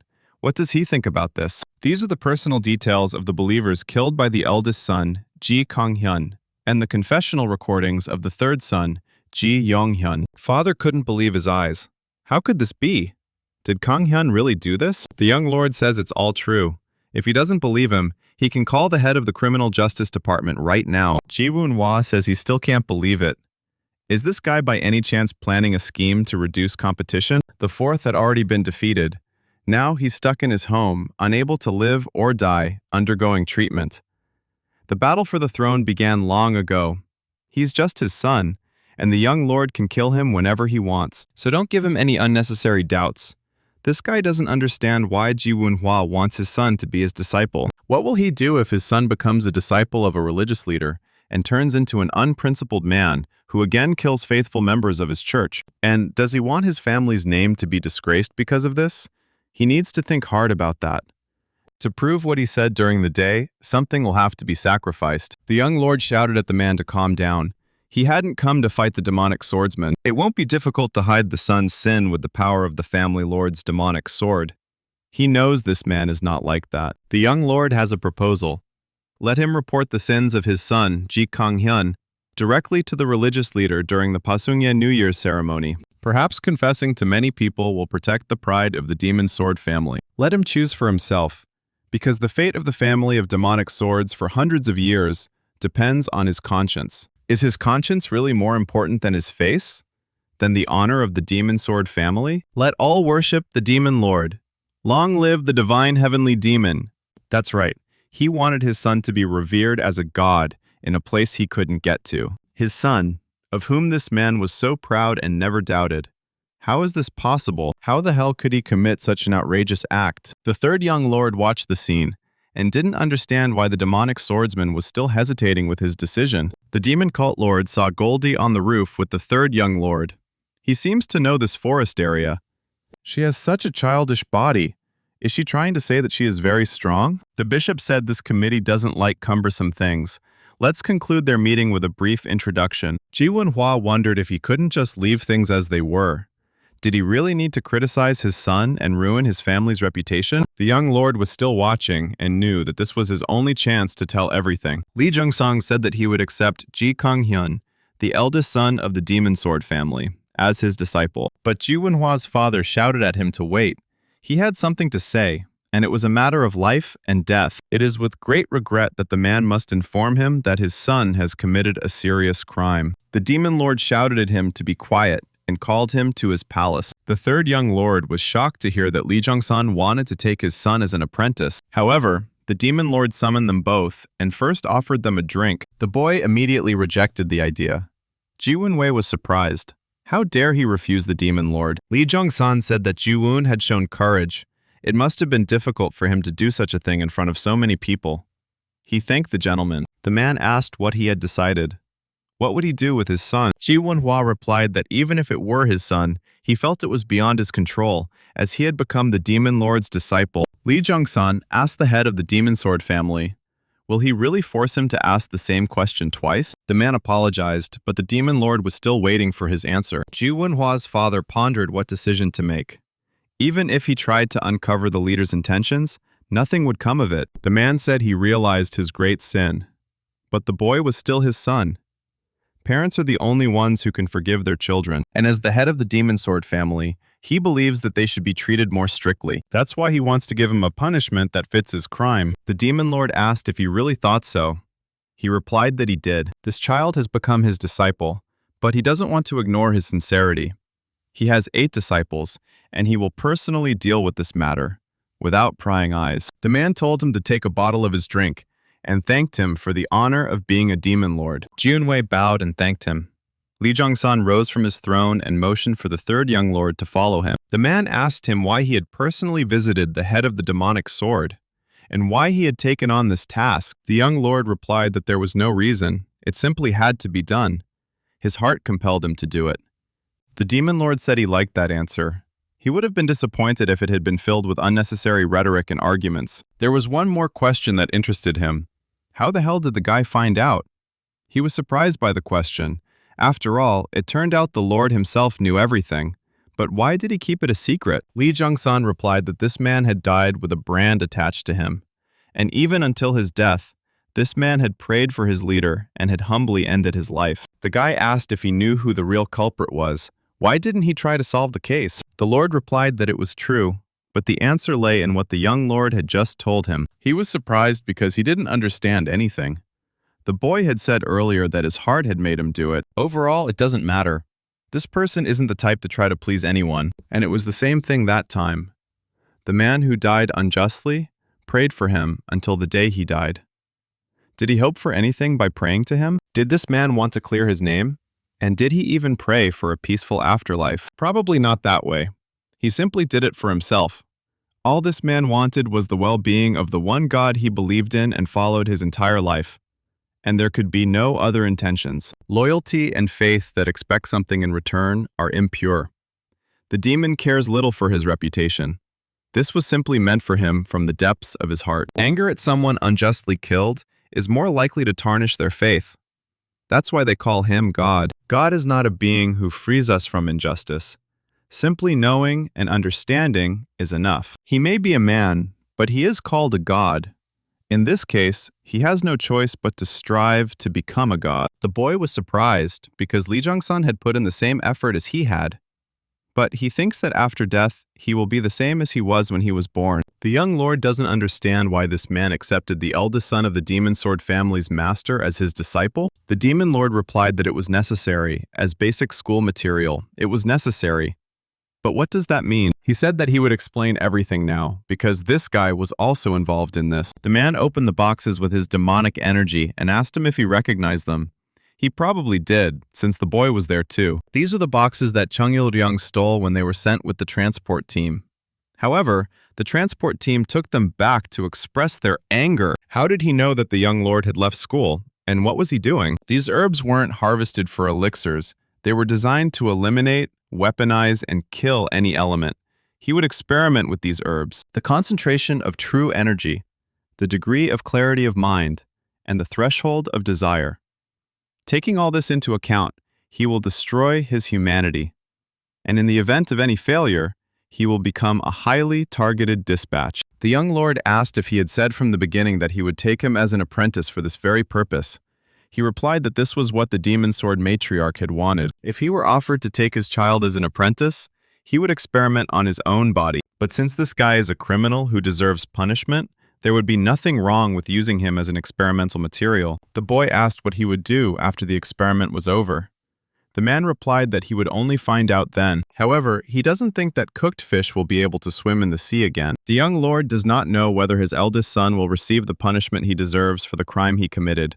But a terrible end awaits him. This is something a man shouldn't do. It's inhumane, and he hopes this experiment fails. Perhaps it would have been much better if he had struggled in endless despair. There's only one hope left in this swamp: death.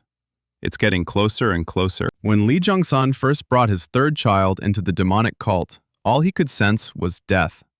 The boy instinctively understood the concept of death. After decades in the cult, the guy began to deviate even from the concept. Who would have thought something like this existed in reality? And it doesn't matter why he got angry. What matters is that this guy became even more cruel and rude than before. As you get closer and closer to the devil, reason cease to matter. He becomes cruel and rude for no reason. But most likely, this guy is just an ordinary demon, just a strong one. The young lord said he must have been rude without reason. Lee Jung-sun replied that he had not. The demon swordsman should be grateful to him.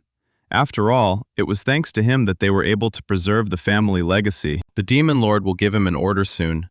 He thinks the four of them are hungry enough to go outside and get some fresh air. Without even noticing it. Perfect for clearing your nose. It sounds sloppy, but that's how it ended, the young master said to Master Gogu. The man thanked him for a job well done. He didn't know how the leader would deal with the real culprit, but things could have been much better. After all, the real culprit would be fighting in a place worse than hell.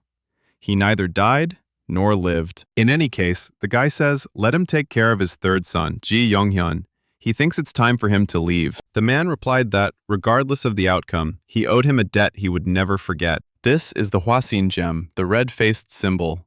The man asked, is he still in Gango? When the right situation arises, the Avatar Stone manifests its powerful absorption power.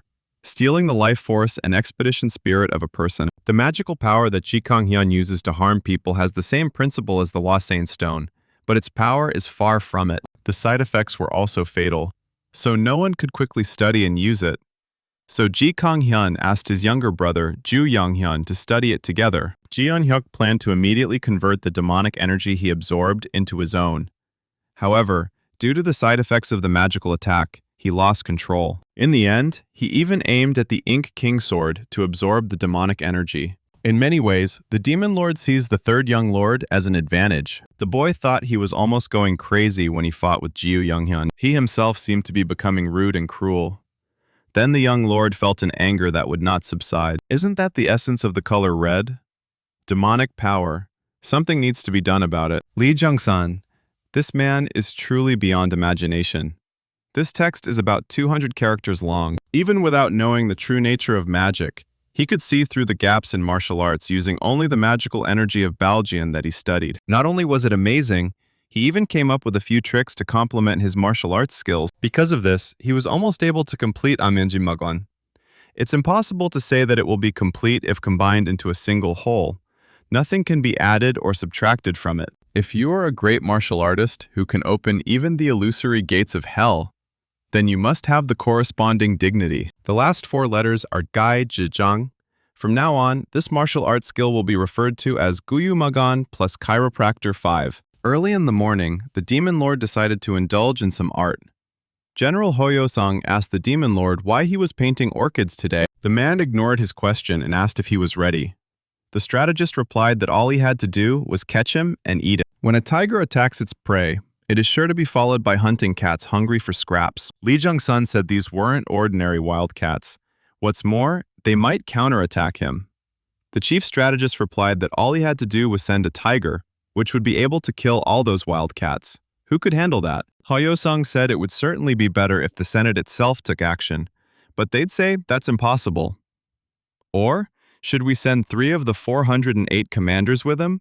For example, those in the top 10. The Lord replied that that was also impossible. They had much work to do. He planned to select a few and send them to the North Sea soon. The chief strategist asked if he wanted to get involved. He hadn't expected it to go so far. It required a talent that suited him perfectly. Isn't there a master who has clearly demonstrated his abilities despite a recent accident? Lee Jung-sung gave him a task. Hoyo-sung said he would leave the matter to the 3 dukes. Meanwhile, another training session was taking place between Donpil and the young master. Guy said that Donpil is doing well and is getting better every day. He didn't use his heart-ripping sword or heaven-returning sword, and he preferred thrusting techniques to chopping. Donpil seems to be a quick learner. The man shouted that this would be his first strike with this sword. Would it really be an honest strike, without any intention of deception? The young lord was shocked by Donpil's actions. After all, he was swinging his sword from within striking distance. Donpil didn't give him a sword aura, and besides, he's too slow. The boy completely underestimated Donpil's abilities. The sword's pressure was so strong, it felt like he weighed 600 kilograms. However, such a simple attack would not be enough to defeat him. This time he moves very quickly. Donpil aims for the solar plexus. It's too late for a dragon scale snap, so he'll block with the blade of 7 knights. Donpil has become much stronger, but their skills are vastly different. He still has a lot of work to do. Such is the price one must pay to fully experience the blade's power.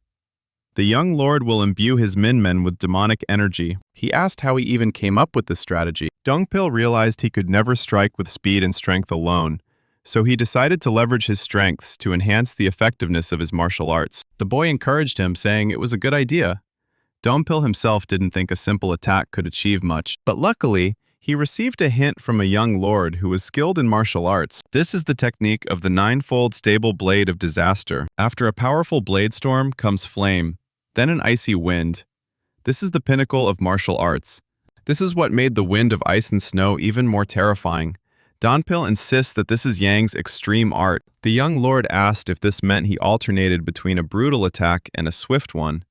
Donpil replied that the boy's strength was too overwhelming for him. The young lord said Donpil was an idiot for not seeing his own genius.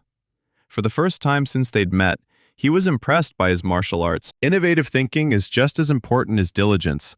Such innovation stems from creativity, and creativity can only be harnessed if it knows itself. He was led to this strategy by an understanding of his strengths in martial arts. It is this kind of creative thinking that paves the way to greatness. They call it enlightenment.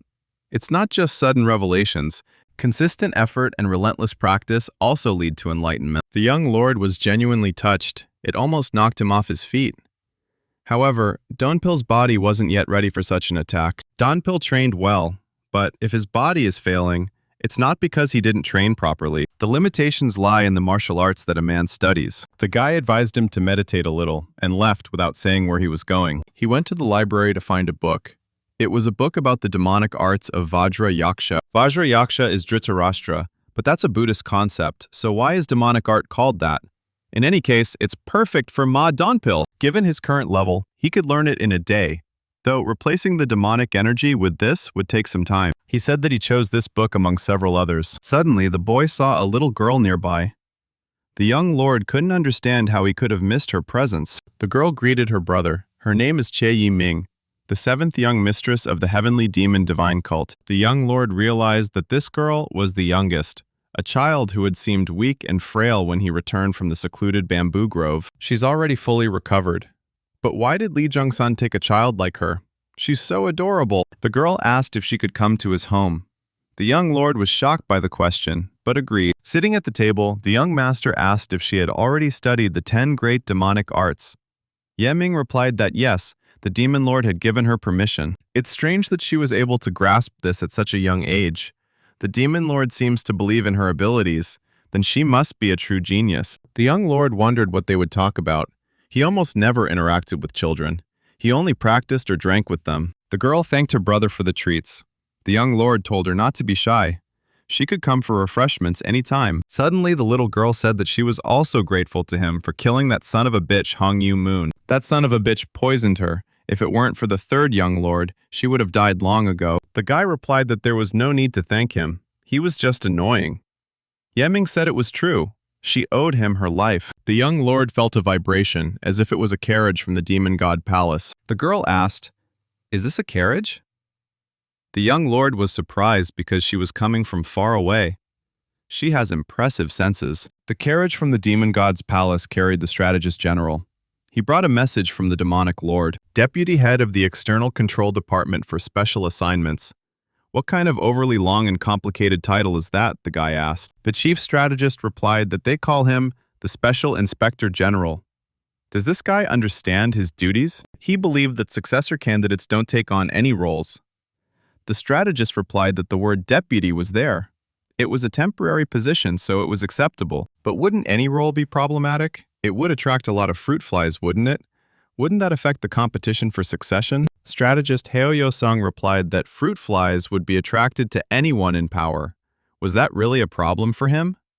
The boy said the problem was in his class. The general strategist replied that he was also concerned about this, but they should not let their concerns get in the way. Excitement clouded the young lord's mind. He looked like he was enjoying the time of his life. The guy says he understands everything, but why does he think this role will be so challenging? The strategist doesn't know why he thinks so. The young lord judges by his cheerful and joyful expression. He has a feeling he's being deceived. The strategist noticed that the boy grasped the essence of things quickly. He lacked experience in political maneuvering, but where did he get his insight? He said that in any case, the demon lord himself had ordered it. Therefore, the young lord would have to leave in 2 days, so he should prepare. Last time, the demon lord said that this guy would soon receive orders from him. He was so desperate for a breath of fresh air that he left the cult without writing a single report. And this assignment would have been perfect for someone like him. The young lord asked if this appointment required leaving the cult. The strategist replied that he was deputy for external supervision, meaning he was outside the cult. The boy was glad to hear this. Did he really mean to let him go? Hoyo-sung handed him his order and asked if he needed an explanation. The young lord accepted the order and asked if it wasn't his job to observe and eliminate those who misbehaved and praise those who didn't. The strategist replied that he had done everything correctly. He also said he'd be happy to have tea with him, but he didn't have time. The young lord could start speaking right now. As he was leaving in his carriage, the man shouted that he could not accompany him and that he should take care of himself. The girl approached her brother and asked him if he was okay. Was he in pain? The young lord replied that he was fine. He shouldn't be sick, no matter what. Having said these words, the boy cried out in happiness at finally being free. Yeomin felt a little pain as he approached him. The strategist is very curious to see how the third young lord will use the spoils. After all, they are not the kind to easily accept fate. The balance of power between the divine cult and the seven families has been precarious in recent times. For centuries, they were the cult's arms and legs, but now some of them are resisting its authority. The position of the Choksa and Kyogyeon families at the Mara festival is proof of this. Moreover, these two families offered their children to be disciples of the Demon Lord. They seek to destroy what they fear, the Demon Lord. Like someone afraid of ghosts, they hire exorcists. They also try to recruit others to eliminate the one they fear. The Demon Sword family and the Thousand Gold Treasure family are clean. It's time to apprehend them. The deity remained motionless, and the higher-ups remained silent. While they endured, they discerned a hidden smile and a lurking bloodlust. The third young lord was ideally suited to the role of eliminating the threat. Meanwhile, the dancing continued. The young lord felt fantastic. Anhwa shouted that he needed to be gentle with the seventh young lover. I wish she hadn't said that.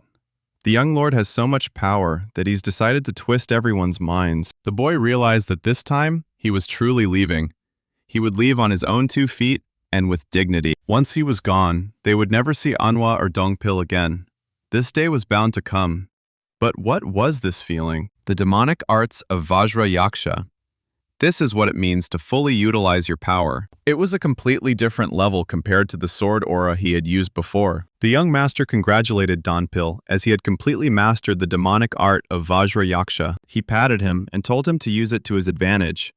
Dongpil replied that he was only going to use that power to protect him. The guy said that this power belongs only to him. His life must take precedence over everything else. Dongpil apologized and said he couldn't do it. He's his warrior escort. Any blade that reaches the young lord will first have to cut across his corpse. Ma Dongpil had saved his life too many times. Even in his past life, no one cared for him as much as he did. The young lord hopes that this man will not prevent him from leaving. Silly thoughts crept into his head. Had he really killed him to escape this place? A man cannot become a warrior if his heart is burdened with excessive responsibility for others. He must sacrifice much for what he truly desires. He seemed to have become sentimental. The young lord planned to teach Anhwa martial arts. He realized that he didn't have to constantly think that he was actually leaving. This way, he won't have to leave everyone he's attached to. He can return here if he changes his mind. The dream of escaping from the divine cult is just around the corner. But he is not feeling well. Training took place not only in the palace of the third young lord, but also in the squad of demon berserkers. Yu Hongyong said it's true what they say. An encounter with a berserker demon means certain death.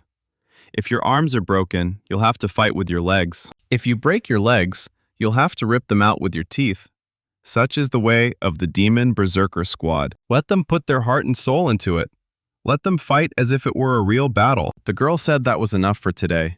The men screamed in pain, saying they were dying. The doctor asked the commander if she was wounded. Yu Hongyong replied that she was fine and should look after the boys. She can't do this crap anymore. After all, every moment is a learning opportunity, but sparring with less experienced opponents isn't helping her improve. The girl won't be able to reach the top here.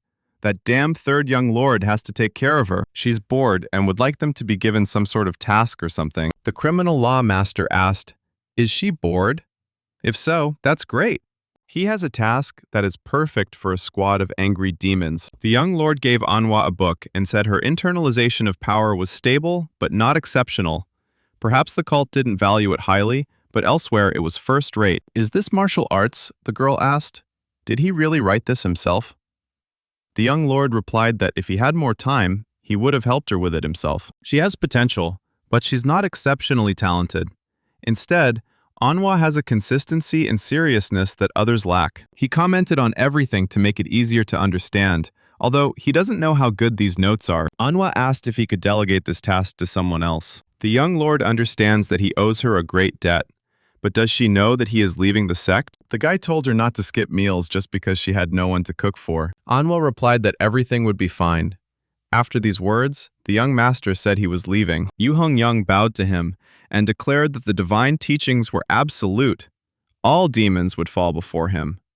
As the leader of the Berserker Demon Squad, She was currently acting as Deputy Inspector General. She greeted the Deputy Head of the Department of External Supervision for special assignments. Her squad also welcomes the Special Inspector General. The young lord is now Inspector General.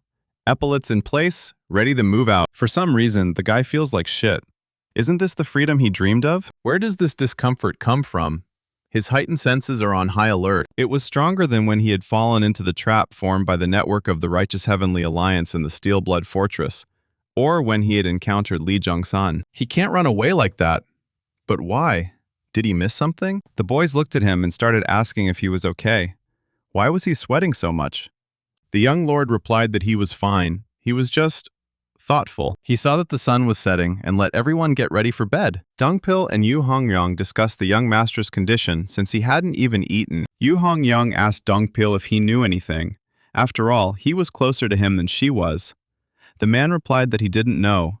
Perhaps it was simply the pressure of the mission. The girl said that if the mission leader was compromised, the entire mission would be at risk. Suddenly, a young lord appeared and said that their concern was so touching that he almost cried. Yu Hongyang said he should have at least let them know he was coming. His stealth methods were simply appalling. The young lord shouted that they were simply being inattentive. The boy cried out that he was hungry. Let them give him some dried meat or something like that. Yu Hongyang said he devoured it like it was the most delicious dish in the world. He replied that he'd tasted much worse before. So it was practically a delicacy. She offered him a drink so he wouldn't choke on the dried meat. The young lord asked why she'd brought the alcohol. The girl replied that it was for the post-mission celebration. So, just a sip. Usually she's annoying, but today he was grateful. Dongpil drooled and asked for a sip of the drink. Yu Hongyang said there was nothing for him. Dongpil only wanted one sip. The young lord asked since when they had become so close. Yu Hongyang replied that he was an idiot. What kind of closeness could there be? They finally arrived. The young lord shouted, "This is the Divine Cult Inspector Squad. Let them open the gates, Choksa family." The man said they were currently under construction. They couldn't accommodate everyone who wanted to come, so they would move the security to another location. The inspector himself could have gone with him. The young lord asked if he was a patriarch, and the man replied that he was not. He is the second patriarch of the Choksa family. His name is Hong Sang-ho. The boy asked where the first patriarch was then. He felt that they were brazenly emitting demonic energy. The young master told squad leader Yui that they had failed to show basic respect. He should write that there was nothing to report because they looked down on divine worship. This is a waste of time. We can move on to the Kyon family. Let them record exactly what happened. They clearly have no respect for the divine cult because they tried to separate them from the guards under the guise of construction. Hong San-ho shouted at Mr. Inspector to stop and calm down. The young lord was surprised as the man refused to call him by his official title. The second patriarch said the young man didn't even listen to their side of the story. What situation justifies breaking off a relationship midway and leaving him free to resolve matters as he sees fit? The boy replied that that was exactly what he had done. Besides, why would he stay after encountering such aggressive demonic energy? Wouldn't he want to stay and talk if it were him? The man knows he's the Demon Lord's apprentice, but he's quite the talker. Hong San-ho said they had just finished training. His subordinates hadn't properly controlled their demonic energy. He sincerely apologized on their behalf. The young lord said he didn't like the look in his eyes. Stop making excuses. The guy started to pull out his sword and said that Hong San-ho was now undermining the authority of the Demon Lord. The man screamed, "How could the young lord even suggest something so absurd?" The boy remembered Hong Sang-ho calling him Mr. Inspector. Who was he representing now? His demonic energy surged in an instant. The young lord shouted at the man to answer his question immediately. Hong San-ho couldn't understand how this was possible. His demonic energy was so strong he could barely stand. The third young lord suggested trying again. Let him introduce himself first. The man said he was the second patriarch of the Choksa family. He was honored to be in the presence of the Inspector General. He apologizes, but the residence is currently under construction. Therefore, they don't have the capacity to accommodate so many guardsmen. They've set up a temporary rest area for them. If they'd be so kind as to step inside, they'll direct the rest of the squad to an alternative temporary rest area. The young master asked Yu Hongyang if she would like to rest in the temporary shelter. Perhaps it wasn't as comfortable, considering it was only built for a short time. Hong Sang-ho was surprised that this woman, who was barely 30, turned out to be the infamous commander of the Demon Berserker Squad. The young lord asked if she would behave well.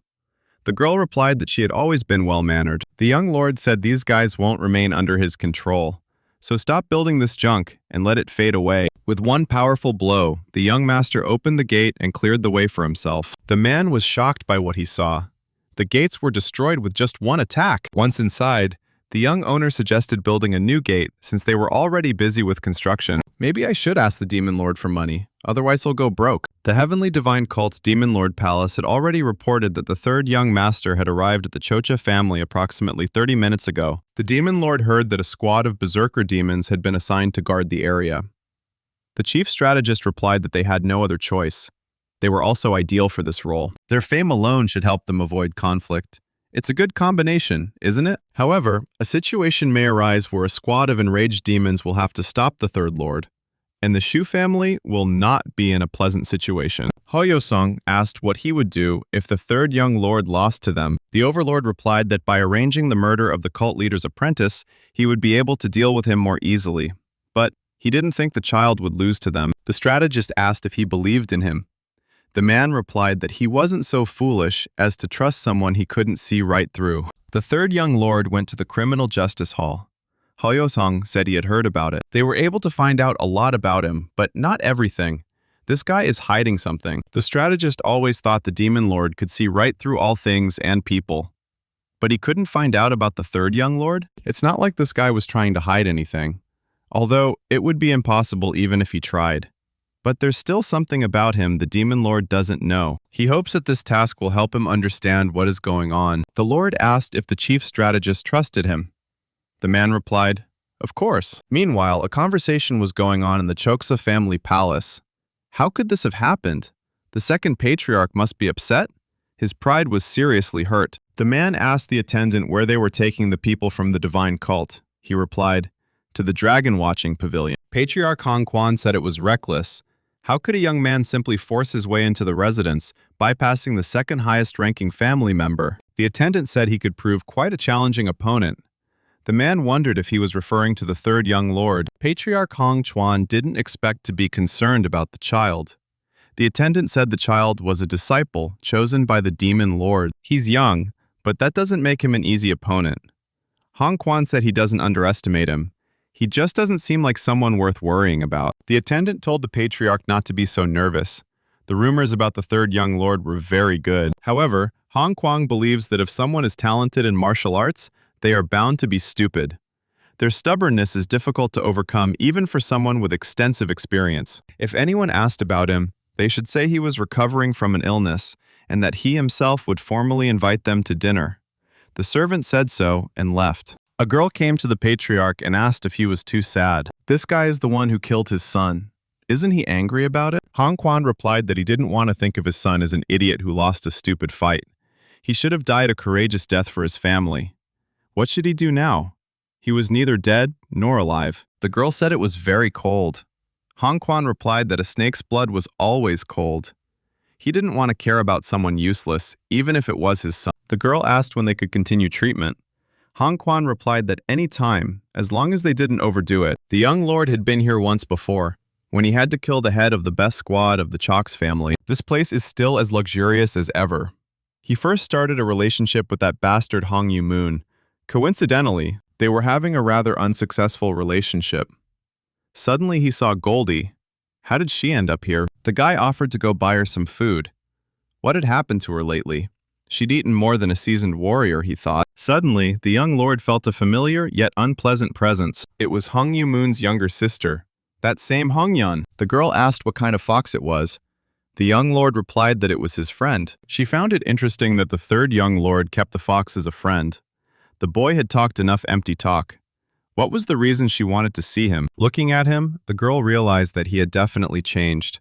It was not a mistake last time. He looks irritated, but it's not from arrogance. The guy is simply unperturbed, completely different from his former self, as if he's undergone a transformation. Everyone in the family, including her father, underestimates this man too much. She can't say what could happen to her family because of this. We need to find out why he's here. The young lord put down his mug and said it must be nothing special. He was leaving if she had nothing to say, Hong Yurin said, first congratulating him. He had shown himself well after returning from the lonely bamboo grove. The boy not only received the special attention of the demon lord, but also received the title of Inspector General. The young lord wondered what she meant. Or did she want to spit in the face of the man who broke in his brother? Hong Yurin replied that, of course not. She didn't like him. She wanted to thank him for that. He said she was very young and didn't know why she hated her brother so much, but he was still her brother. This was the same man who nearly killed a member of her family, but she wanted to thank him? The girl replied that her brother was just an obstacle in her path. The young lord said that it was not an obstacle, but rather a wall that could not be climbed over. Her brother was trash, but the young lord knew he didn't hesitate when he wielded a sword. He was trash, but he hadn't lost his qualities as a martial artist. And the boy couldn't say the same about her. He's better than someone like her, who, instead of fighting, is simply afraid to fight for her dreams. He's not an idiot to deserve ridicule from someone like her. Hong Yurin warns him, if he wants to find corruption in this case, he must know how to bow to someone if they need something. The guy replied that he himself decides who is worthy of a bow and who is not, since he is quite sociable. They don't deserve it. It's funny that she's the last sane one in this family, but he'll warn her, since she had the courage to do something about it by meeting him. If she really values her family, she should tell them to stop making fun of him. The young lord was worried about Goldie, wondering if she was ill. She had been sleeping since they arrived and hadn't even eaten. Donpil said preparations are complete. The patriarch and senior officials will attend the banquet this evening. He believes that since they are here under direct orders from the cult, it will be easy for them to control the situation. But the boy doesn't think so. At first, they tried to separate him from the squad. They tried to isolate him in a strange place. He's sure they'll keep trying to play their little vengeful tricks. Donpil asked if he meant they could do something unexpected. He replied that was exactly what he meant. There's no point in worrying about what they might do. The guy suggested they just go there. Yu Hongyoung said she'd love the trip, but would they be allowed to attend the banquet? They just invited him. It's a mission. The young lord asked, they don't intend to cause trouble, do they? Yu Hongryong replied that he didn't, but it seemed that was precisely what he wanted. The guy said no one but her could have caused such chaos if they needed such trouble. She has a keen eye for it. Then you need to go and try a delicious piece of snake meat without sauce. The back garden looks larger than the 1,000 Treasures of Gold family itself, and they are known as the wealthiest of the 7 families of the demon cult. Yu Hongyong said she had never seen a garden like this. It was on par with a royal garden. A servant approached them and said that the patriarch was waiting for them in the gazebo. They also warned that weapons could be left here. Hongyong didn't like this and immediately let her know. The young lord told her to calm down. They're not here to fight, so there's no need to be angry. The young lord is here as Inspector General, and he shows respect because this is still their territory. Donpil said it was his duty to protect the Inspector General. He couldn't give up his weapon, no matter what. He should be understanding. The servant replied that he couldn't go to the banquet with a weapon. Suddenly, a voice came from the gazebo. The patriarch ordered the clerk to stop disturbing the honored guests and lead them inside. The young master thought the patriarch was quite powerful. His chi was so sharp that he could be sensed even without seeing him. He seems to be half a level above him, stronger than Jiunwei. The young lord shouldn't underestimate him. Upon entering, the man introduced himself. His name was Hong Quan, the head of the Chalk family. He was honored to be in the presence of the Inspector General. The guy also introduced himself. This is Soryang, deputy head of the Special Investigation Department for External Supervision. It's a great honor to meet him. The patriarch said the boy was too polite. He didn't know how to behave in his presence. The boy replied that he hadn't come as the third young lord of the cult. He was here today as an inspector, who was expected to act precisely as such. The patriarch wondered if the third young lord really had a higher status than a general, and in a normal situation, he wouldn't act like this. It seems the rumors that his bravery and martial arts made him the leading genius of the demonic cult were not false. The young lord told Donpil to sit here and prepare a place for himself. Hong Quan asked why the guy was sitting there and not next to him. He replied that the meeting was purely business. The young lord will sit next to him when all business is completed. The elders were amazed that this young man dared to reject the patriarch's offer. The atmosphere was so tense. The patriarch said that he understood everything, and then they would have fun after work. The young lord knew this because a young guy like him looked down on him. He believes that no matter how talented a person is, if he is younger than him, he must be better. Just a typical old man you'd find anywhere. But what sets him apart from other old men is that he's genuinely strong and experienced. Well, it's not like he's complaining. It's his weakness, but for him, it's a weapon. The young lord pulled out the report and said it would reveal who the subject of the investigation was. Maybe it's telekinesis. Is the patriarch trying to show off his strength? The man said that the list had remained unchanged for hundreds of years according to their agreement, and he did not need to see it. But suddenly, his expression changed. He asked the inspector general if what he was writing on the list was true. The young lord asked if he really thought the boy had forged the document. He would never do anything like that. A table and a cup at the same time? His telekinesis exceeded all expectations for a man his age. The patriarch said that what was written on the parchment of the branch should be carefully studied. The young lord replied that they were all branches of the Chalks family. An irritated Hong Quan asked if he should approve of this nonsense. The boy replied that the patriarch should have raised his son better. Hong Yu-mong abused his privileges as the fourth young lord. But what was the Chocha family doing during this time? Hong Quan asked if the inspector wanted them to take responsibility for what his son did. The man replied that if that were the case, the criminal law courtmaster would have come, not him. The man asked what the criminal law courtmaster could do to the head of the Chokes family. The young lord said the patriarch was digressing. Let him say only what was necessary. Hong Chuan saw that the boy had brought the tea to a boil without even touching it. His ability to control his inner energy was at its peak, far more powerful than telekinesis. The young lord asked why he thought the master of the Hall of Criminal Law couldn't do anything to him. Or did he think the first patriarch wasn't part of the cult? The Chaka family and the other 7 families of the demon cult are part of the divine heavenly demon cult as a branch cult. So don't make him laugh. It wasn't an agreement. It was tolerance and respect. Don't confuse that with mutual consent. They're not part of the Orthodox faction. They're a demonic cult. If they needed to negotiate with the patriarch, the young lord wouldn't be here, and he hopes that Hong Quan will cooperate with them during the investigation. The patriarch said the guy was right. It's an organization that's part of the heavenly demon dive cult.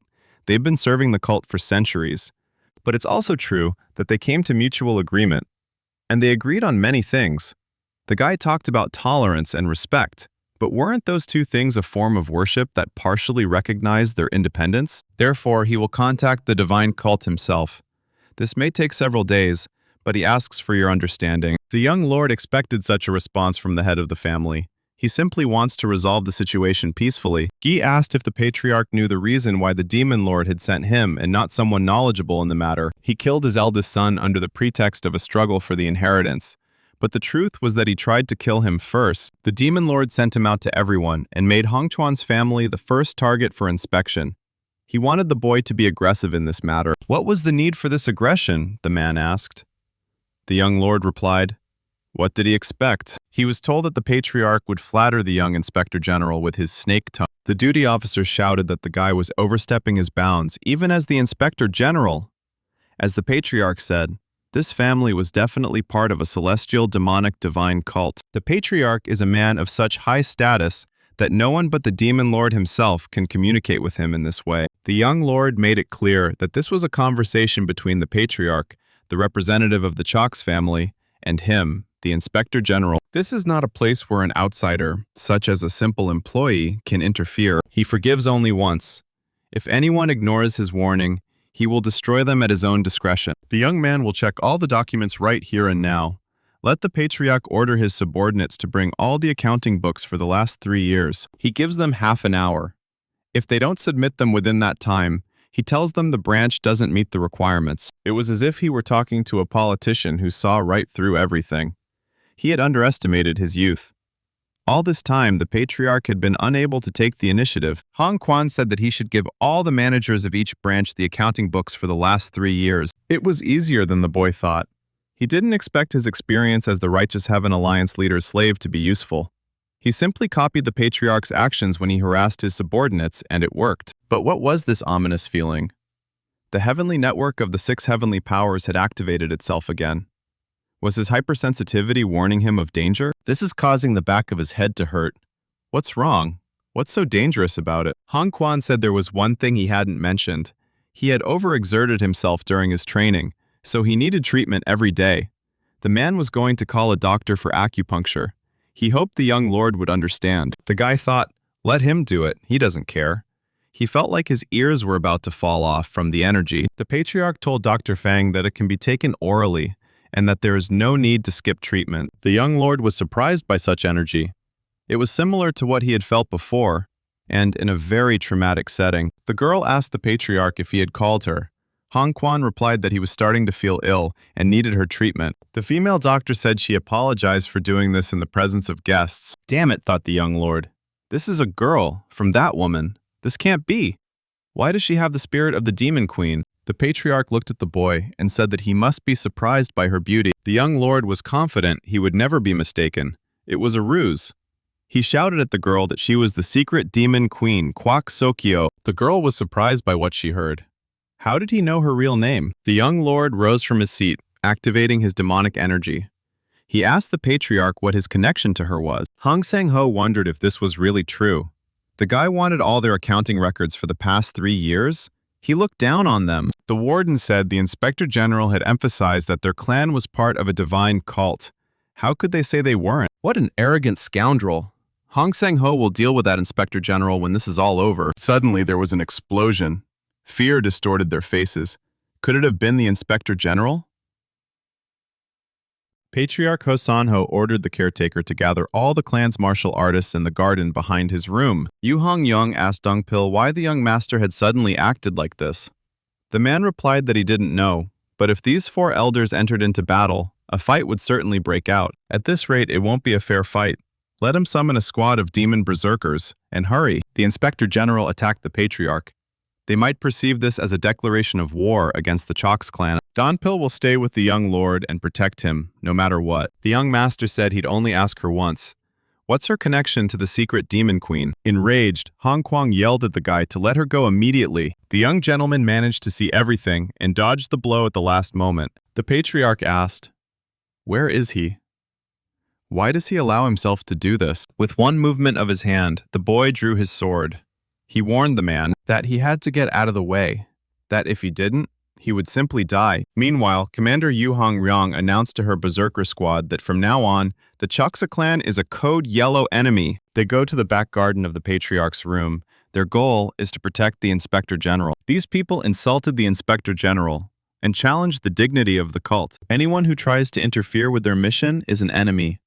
Let them show no mercy. Those who encounter the Berserker Demon Squad will meet death. Let them show the bastards of the Chokes clan why the Demon Berserker Squad is the most brutal squad in the cult. Donpil held on with all his might and did not allow the elders to go to the young master. The elders were surprised that such a young martial artist could compete with them as an equal, given that there were 4 of them. Donpil realized they were close to the true, supreme peak. He would be dead if he showed even the slightest weakness. The man is not afraid to die, but this will put the young master in greater danger. He must stop them, even if it costs him his life. The demonic art of Vajra Yaksha. The girl couldn't understand how such a student could oppose the patriarch. This was the man who had disfigured his eldest son. But how does he know the owner?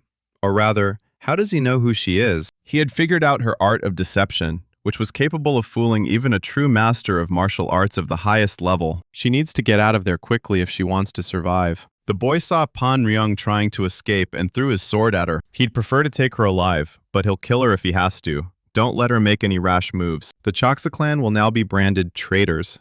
The secret demon queen previously trained in the Steelblood Fortress. They're harboring someone connected to the Steelblood stronghold in their clan.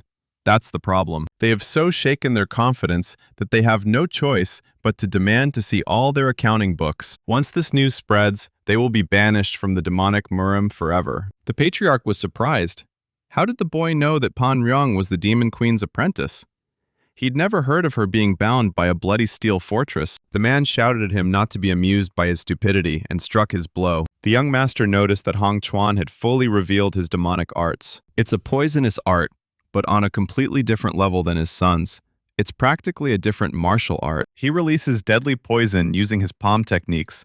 All he has to do is concentrate the poison in one part of his body and then release it. Dongpil came to the rescue. Yu Hong-young said that 4 against 1 wasn't fair. Damn old men. She wondered how this man could lose with such a magnificent sword. Yu Hong-young threw the young master's sword at him to increase his chances of winning. With just one blow, the boy destroyed Hong Quan's deadly poison. The young lord told him not to make him repeat it twice. He would die if he stood in his way. The patriarch said the boy was forcing him to spill the beans. There's enough poison to cover the entire region. The young master shouted for everyone to retreat. This poison is incredibly thick, incomparable to Hong Yumong. But where is this Pan Riang? He saw that the girl hadn't left. She was behind Hong Tuan. It seemed his poison hadn't affected her, but it seemed that this was not the case. The girl was saturating the atmosphere with dark qi. He understood everything when the boy saw her dark qi. He understood what his hypersensitivity had warned him about. And why did he feel so terrible when he left the divine cult? It's not that the young lord couldn't leave the cult. There's a reason he hasn't yet. He simply didn't want to. The boy couldn't parry the patriarch's most powerful blow. Hong Quan said this was his end. If he had known about his death wish, the man would have fulfilled it much sooner. Zheng Hajin's dream is freedom. What he truly desires lies behind his unresolved revenge. The reason he didn't leave was because he couldn't kill all the bastards responsible for his death on his own. He won't feel true freedom until they're all dead. Those bastards must pay for everything. Holding Hong Chuan's hand, the young master said that this was their first close meeting. It would be much more convenient for him to kill both this creature and himself and cleanse this vile clan. He was delighted to encounter a venomous snake. He shouted that he would use a mountain blast and dealt it a fatal blow. The young lord ordered Donpil to capture this woman, but he should be careful. She is very dangerous. Pang Yong revealed the phantom eye technique, but Donpil masterfully handled it. The girl didn't understand why her method of opening the ghost's eye didn't work on him. Hong Sanhuo came and asked the young master how he dared to attack the patriarch and cause such chaos. What did this mean? Does he really think he will be spared despite his status as a demon lord's disciple? Let him release the patriarch and kneel. Only then will they be able to show mercy. But suddenly, Commander Yu Hongriang reminded them that they were speaking with the third young lord of the divine cult and the inspector general. They better change their tone. That was their only warning. They will detach the berserker demons and upgrade the Chalk family from Code Yellow to Code Red. Their mission will shift to extermination. They will die in the process, but he must be prepared to lose at least an arm. Of course, the cult will be informed too. The end of their family is inevitable in any case. The young master told him to get out of his way. He only wanted the woman, not the patriarch. The overseer shouted that he understood, but their hands were tied too. There's no point in arguing about who struck first. They just want to settle this peacefully. Let him release the patriarch and give an honest account. In exchange, they will be released. The young master asked, "Will they really just let them go?" The warden said yes. He's still a little cautious, but he trusts him on this. But if the young lord insists on his demand, they will have no choice but to resort to violence. This guy is different from the fickle second patriarch, but his tone slightly irritates the young master. He asks if this guy represents the patriarch. As far as he knows, the second patriarch assumes command in the absence of the first patriarch? That's true, the patriarch said. The young master replied that then they should stop being arrogant and back off. The prison warden keeps yapping in the background. The inspector general doesn't want to waste time dealing with some bastard who has no authority. Hong Sanhuo reminded him that he was the second patriarch and had the right to speak to him. He ordered the guard to stop. Further interference was unacceptable. The man replied that the patriarch's safety was paramount. He should take care not to provoke them. These words angered the patriarch even more. Tell him to shut up and leave me alone. If he crosses the line again, he'll be punished too. He noticed that the inspector general wasn't looking well. These weren't just internal injuries. Was the poison affecting him? Such is the fate of the black snake's full-powered shadow palm. Although the boy has enormous internal energy supporting him, at this rate, he won't survive for even 3 days. Hong Sanho will give him the antidote. In exchange, force him to hand over the patriarch. The young master knows the second patriarch isn't as strong as Hong Chuan, but he's still an outstanding martial artist. The guy says, "Enough, let them step aside."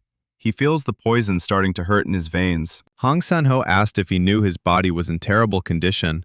He was seriously wounded and sent away. But despite this, the young master stands so close in front of him. The boy asks if he wants to attack him and take him hostage. Hong Sanhua decided that by getting so close, he had an excellent opportunity to attack. But something happened. The young gentleman could not understand why the world suddenly turned upside down before his eyes. Everyone was puzzled by what kind of animal it was. Was it Goldie? How did he get so big? The young gentleman said he was worried because Goldie had been acting strange for the last 2 days. How unexpected, and his voice deepened. He feels the poison mixing with his blood. Is it because of Goldie's spiritual qi? His body is healing. Despite Goldie's sudden change in mood, The guy feels comfortable. The frightened guard asked what the boy had promised them. Did he still want an honest report? Hadn't his position changed? The young master replied that they were all rotten to the core. The same was true of the patriarch. Everyone seemed to think they were above them. They are in no position to offer terms. Perhaps they could ask for mercy or favors, but negotiations are impossible. Since he is now in power, why shouldn't he make a decision? If his arrogance does not subside, he may actually destroy his family. Some discrepancies were found when the books were checked, but most branches appeared to be untouched by Hong Yumeng's corruption. It looks like someone has misappropriated the funds. Further investigation is hampered by current circumstances. The young lord recommends visiting him as soon as possible for a more detailed investigation. He's documenting everything and sending it now. Don't try to hide what happened here. His report will be as transparent as possible. The young master is simply reporting what he saw. Likewise, even he, the elder, is simply reporting what he saw. Let them not harbor unnecessary personal grudges. He could take their patriarch. Without immediate treatment, the demonic energy he unleashed will reach his core. In other words, they don't have time to chase them. Let the patriarch's treatment be the priority. He considers it mutual defense. The young lord understood why his body had recovered so quickly. The mythical creature can communicate with him through formless qi. This is due to the spiritual bamboo. This bamboo was the foundation of a lonely bamboo grove, and he took it. Goldie was attracted to the bamboo core, not him, so he apologizes. He doesn't know when it will happen, but if he finds a way, he will give her back her energy. Dungpil asked Yu Hongyang if she wanted some water. She replied that she did. The girl asked how his injuries were. He replied that he was already feeling better. His body was very resilient, despite the fact that he had suffered serious internal injuries. Yu Hongyang asked why he looked so depressed after leaving the snake's den. The man replied that he didn't know. He is in this state because he is simply curious to know what the situation is. It makes sense that this fox was no bigger than his forearm. But how did it grow so big? He's not sure, but he knows their bond remains intact. Was Tiny Goldie really the mythical guardian of a lonely bamboo grove? But Donpil is confident that as long as Goldie is with his young master, he's safe. Yu Hongyang asked if Dungpil was upset that some fox was better at escorting him. The man replied that he couldn't deny it. The girl said that jealousy is only human. Even if he's a mythical creature, he's still a beast. The man is content as long as his young master is safe. He just doesn't know what to do next. The young gentleman asked if everything was okay. The boys replied that, of course, everything was fine. They have a lot to talk about, but they can do that later. Dungpil asks them to go to the Kyung family then. The young master replied that he knew, but he needed to check something first. He needed to find out why the damn thing had ended up in the Chalk's family. And where is the secret demon queen now? He won't rest until he finds out. The young gentleman asked if the girl had slept well that night. They're in no hurry, but he doesn't like to waste time, so let him answer his questions in as much detail as possible. What connects them to the secret demon queen? Let him answer immediately if he wants to live. The girl wondered how the young lord had learned about the wizard. She urgently needed to find a way out of there. The guy got tired of waiting and decided it was time for her to lose something. The second question followed. How did she meet the head of the Choksa clan? Writhing in pain, the girl said she couldn't answer that question. The young lord thought her sorcery and Patriarch Choksa's demonic arts were a perfect match. Was there a deal between them? She replied that she met with the Patriarch of Choksa only on the orders of the master. However, that wasn't what the guy was asking her.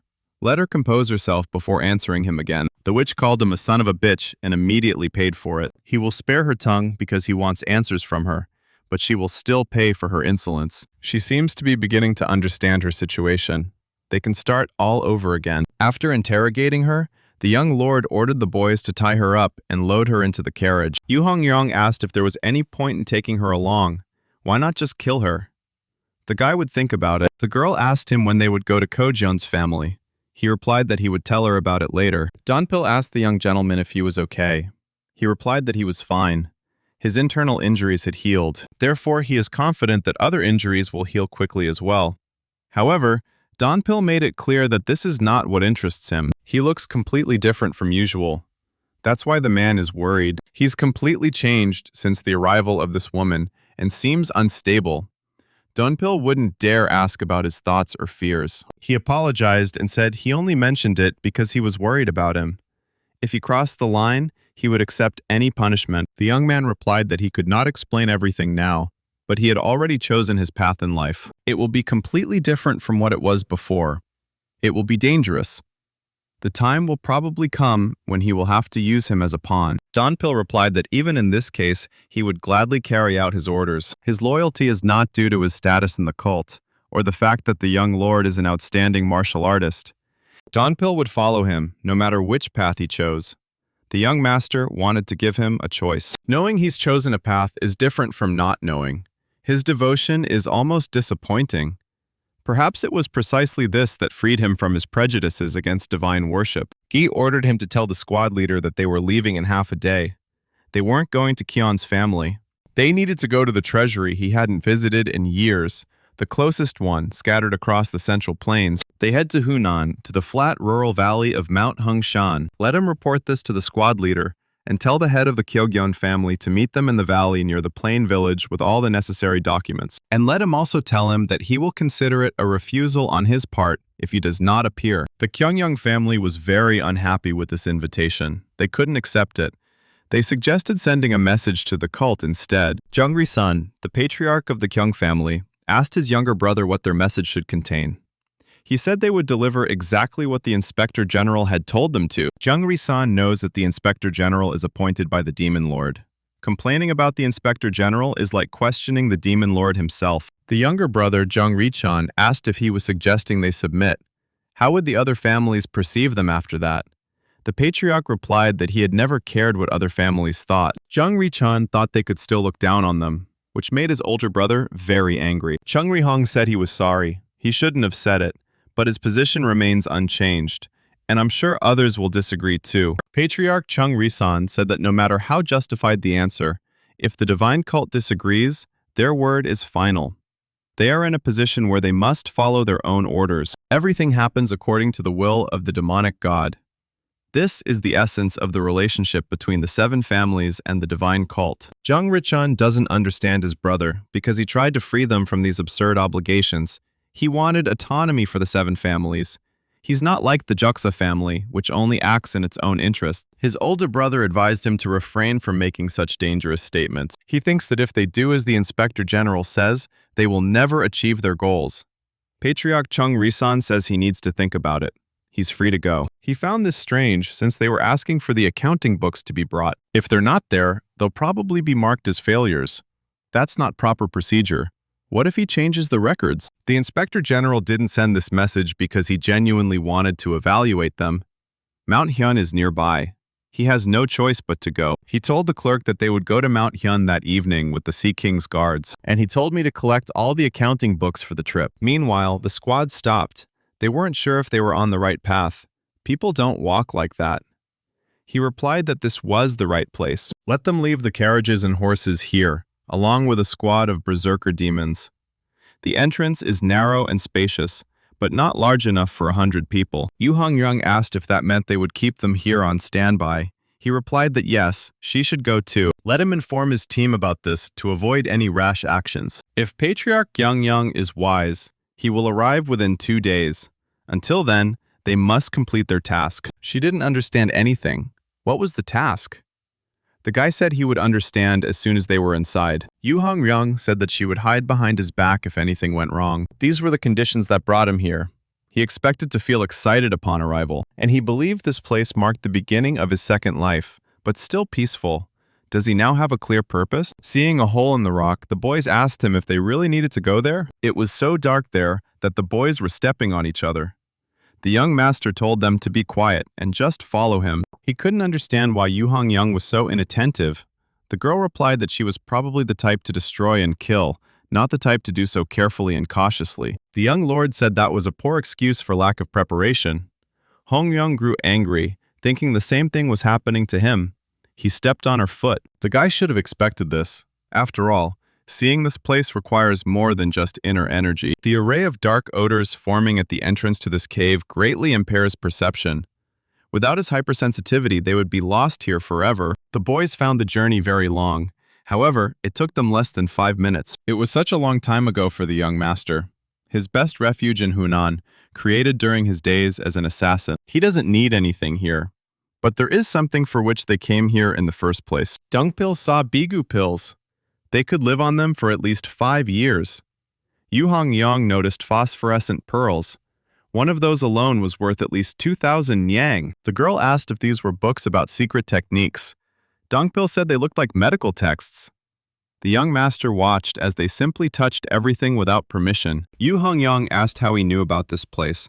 It was clear that a lot of effort had been put into it. Even murderers do not furnish their treasuries so extravagantly. If all these books were secret martial arts techniques instead of medical texts, this place would be a real treasure trove. For the young lord, it's more of a refuge than a treasure trove, a sanctuary for the world's finest assassin. The king of assassins, who prepared for this more thoroughly than any other assassin, but ended up living his entire life with someone else's sword. He was like a turtle. He was so slow to realize what he really wanted that he only realized it after his death. He was called the King of Assassins and one of the 10 most powerful martial artists. But what did these titles mean when he lived as someone else's tool? He was simply a child with an old soul who never lived his own life. John Ha-jin, who never risked his life to take his fate into his own hands. It seemed he had. But was he truly willing to give up everything for his freedom? If he had been committed to success from the very beginning, he might not have died. In this life, he will live truly, as his soul tells him. The young master said he would be brief, and offered Hongyang to work under him. The girl said that now was not the right time to confess her love. And besides, don't look so serious, it's a joke. The young lord said he wasn't joking. She doesn't know much about him. The guy replied that he did. And he said that he didn't know much about her either. And that's true. The girl asks why the young master wants someone he barely knows to work for him. The boy knows only one thing. She's useful. These words made her nervous. She didn't like being judged. But when he talks about it, she feels happy. Ever since they left the cult, she had a feeling that something was wrong with him, but she didn't want to ask him questions. Even when the young master lashed out in anger at the Chokes family, she knew he had his reasons. But when the guy tells her this, she's forced to ask, why has he changed so much? The young master understands that he must convince Yu Hongyang at all costs. Together with Ma Dongpil, they faced life-and-death situations in the secluded bamboo grove, and he saved him more than once. But with her, it's different. They don't have the same deep history as Dongpil. She can't trust him blindly. However, Hongyang is the captain of the combat team. If she moves, the entire squad of berserker demons will move. That's why the guy wants her to be his subordinate. And that's why he needs to be more serious now. He harbored a grudge against the steely bloody fortress and the righteous heavenly union that they, the boys, could not comprehend. The girl thinks that any member of the divine cult would hate these two. However, the young master doesn't just hate them. He hates them so much that he wants to kill them. Kill every single orthodox and unorthodox bastard from these organizations. He wasn't particularly interested in the succession struggle. But things are different now. If the divine cult doesn't plan to eliminate these two, they will ensure it happens by force. Yu Hongyang asked what the young master meant. He replied that he would become the demon lord's successor.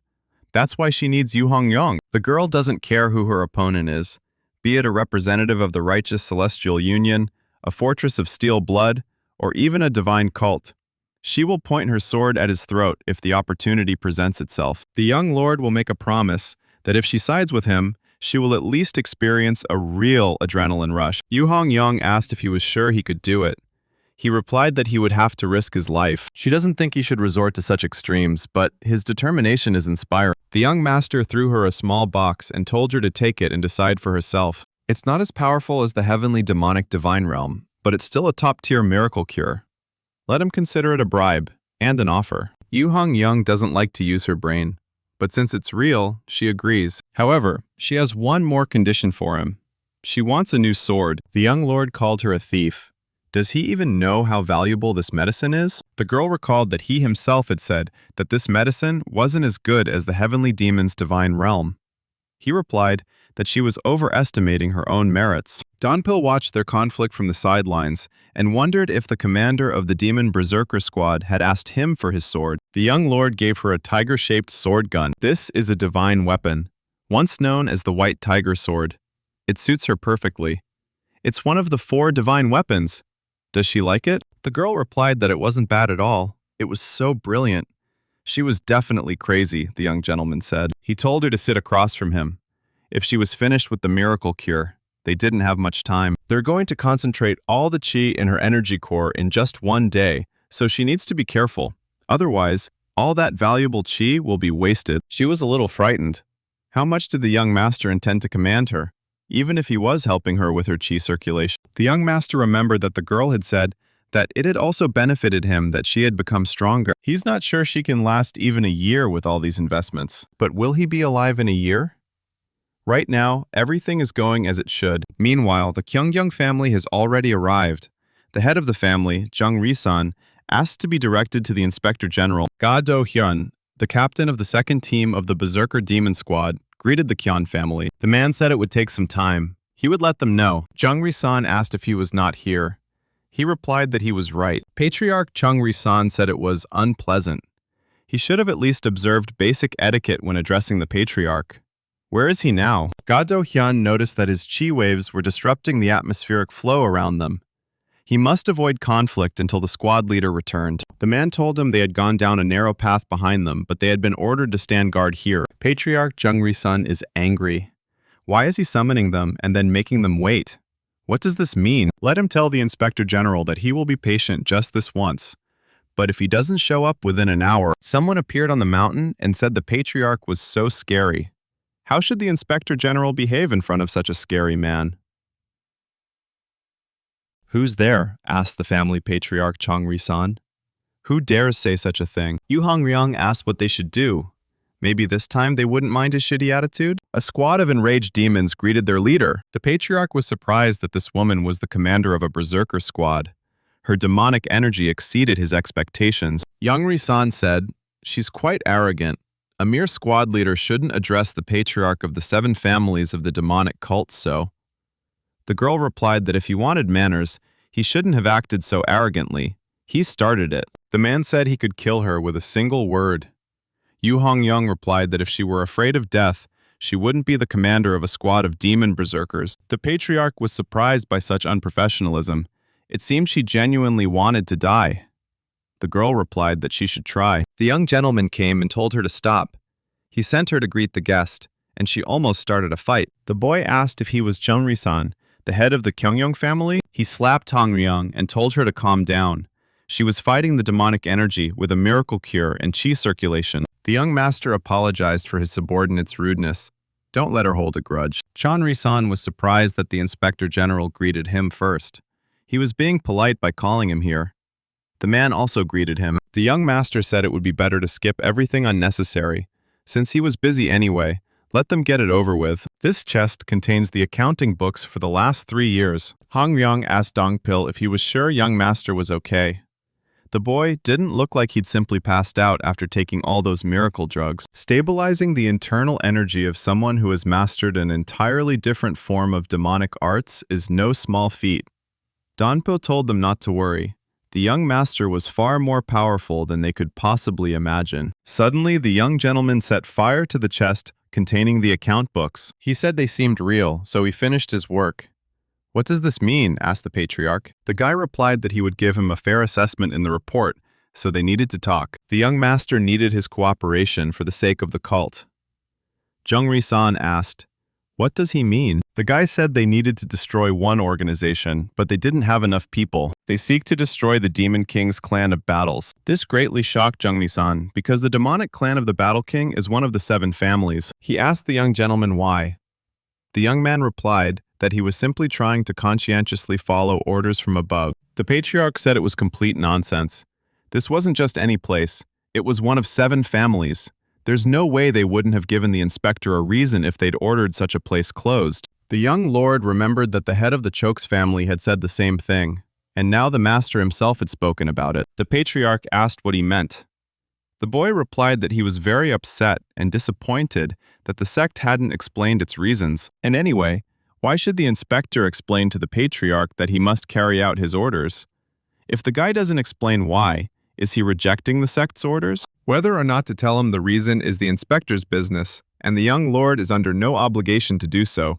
He is the demon lord's representative. This whole story makes him think about how the heads of families really feel about the cult. Or does the patriarch think their sect is like a good alliance, where families are equal? Chung Ri-san replies, that's not the case at all. Despite this, the alliance can issue orders to its subsidiary families and clans. But how can the head of a demonic sect's family show signs of discontent that even its subsidiary organizations don't? Or does the patriarch of his family harbor hatred for the demon lord? These words shocked the patriarch's squad. His condescending attitude toward the head of the family, when the boy was merely an inspector. If Chungri-san gave the order, they would kill him. The young lord had tolerated his arrogant behavior so far out of respect for his family's status, but he shouldn't take his patience for granted. If the patriarch brazenly demonstrates his power again, he will immediately punish him. The guy is a busy man and has other things to do besides this. He'll ask the last question and hope the man answers it correctly. Can Patriarch Jung-ri-san help him? Or does he want the boy to return like this? He wonders if their family really still belongs to the cult, or is it a traitorous family? Bird's Eye usually refers to the northern boundary of the Central Plains. The term Central Plains is now used to refer to regions other than the Central Plains. In other regions, there are 4 main sects in the martial arts world. The Northern Ice Palace is in the north, the Sword Palace is in the east, the Heavenly Dragon Palace is in the west, and the Beast Palace is in the south. These palaces are known as the 4 Outer Palaces, although they are weak powers due to their geographical location on the border and the strength of the martial arts world in the Central Plains. But if they start interfering with the Central Plains system, history will change. Are the 4 Outer Palaces maintaining contact with a political faction and infiltrating the Central Plains? This time, it's the Sword Palace. Demonic Sect, Military Administration. Commander Mu Dam has come to visit. He asked the strategist general if he remembered how they had sent a convoy to the city of Huang in the past, and how it had suffered at the hands of the monstrous palace group. Hoyo-sung replied that he remembered, and that this event was difficult to forget. Recently, unknown experts appeared in the area of the Northern Ice Palace. They haven't yet formed a proper investigation team, so they don't know where they came from or who they are. The court's defense team formed a surveillance team. It appeared there was a high-value target in the area. Commander Mu Dam was surprised. The chief strategist already had an idea. He had outlined it briefly during their last conversation. The man confirmed that he had said so. Hoyo-sung asked if this was a secret from the defense's perspective. He was admitting it too quickly. Commander Mu Dam is honest and frank, holding nothing back. He's different from the other soldiers, who use their smiling faces as shields while brandishing all manner of weapons. And he understands that he must be careful not to talk to the strategist carelessly and not to try to find out his intentions. A Court of Protection squad is currently secretly heading to a private security facility. They also need to take precautions against unexpected threats. Hoyo-sung understands why the commander is worried, but these mysterious masters will never touch the personal guards of the protective courtyard. More precisely, the special convoy was not their target. Commander Mu Dam asked if the general strategist knew who they were escorting. He replied that he didn't know. It was entirely within the jurisdiction of the Court of Defense. Mu Dam doesn't understand how he can be so confident. The general strategist replied that the goal pursued by the mystery experts was clear. Mu Dam asked who these experts were. He replied that he couldn't say yet. From now on, everything depended on them. If he really needed to know, he would have told me sooner. But if the Demon Lord allows it, he will tell me who they were and what their purpose was. Mu Dam understands that the chief strategist is also a man truly devoted to the sect, even though his methods differ from his own. Since he is so decisive, he doesn't need to know, which is better for the sect. The man apologized for his haste and impatience. He had never encountered anything like this before, so as he grew older, he became increasingly concerned about the situation in the Central Plains. Hoyo-sung says it's not because he's getting old, but because it's something else. It was like absolute mastery. Although this man hadn't shown his teeth or claws in a long time, Mu Dam was a beast among beasts. He felt a hidden sense of the invisible sounds of war. Perhaps the person already subconsciously knew who the person was who brought the signs of war. The one at the center of the invisible storm. An angry patriarch Chung-ri-san asked if he was trying to threaten him with such nonsense. The young lord replied that he himself would decide whether it was nonsense or not. All he had to do was answer his questions. He will ask the final question. Is the head of the family covering up for a traitor? The man replied that this was not true. In that case, they were leaving for the Battle King's clan this evening.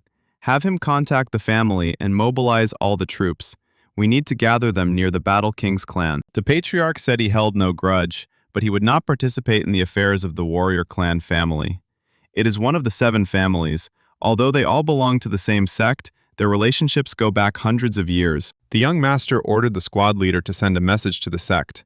From that moment on, the Kyungyang family was declared traitors.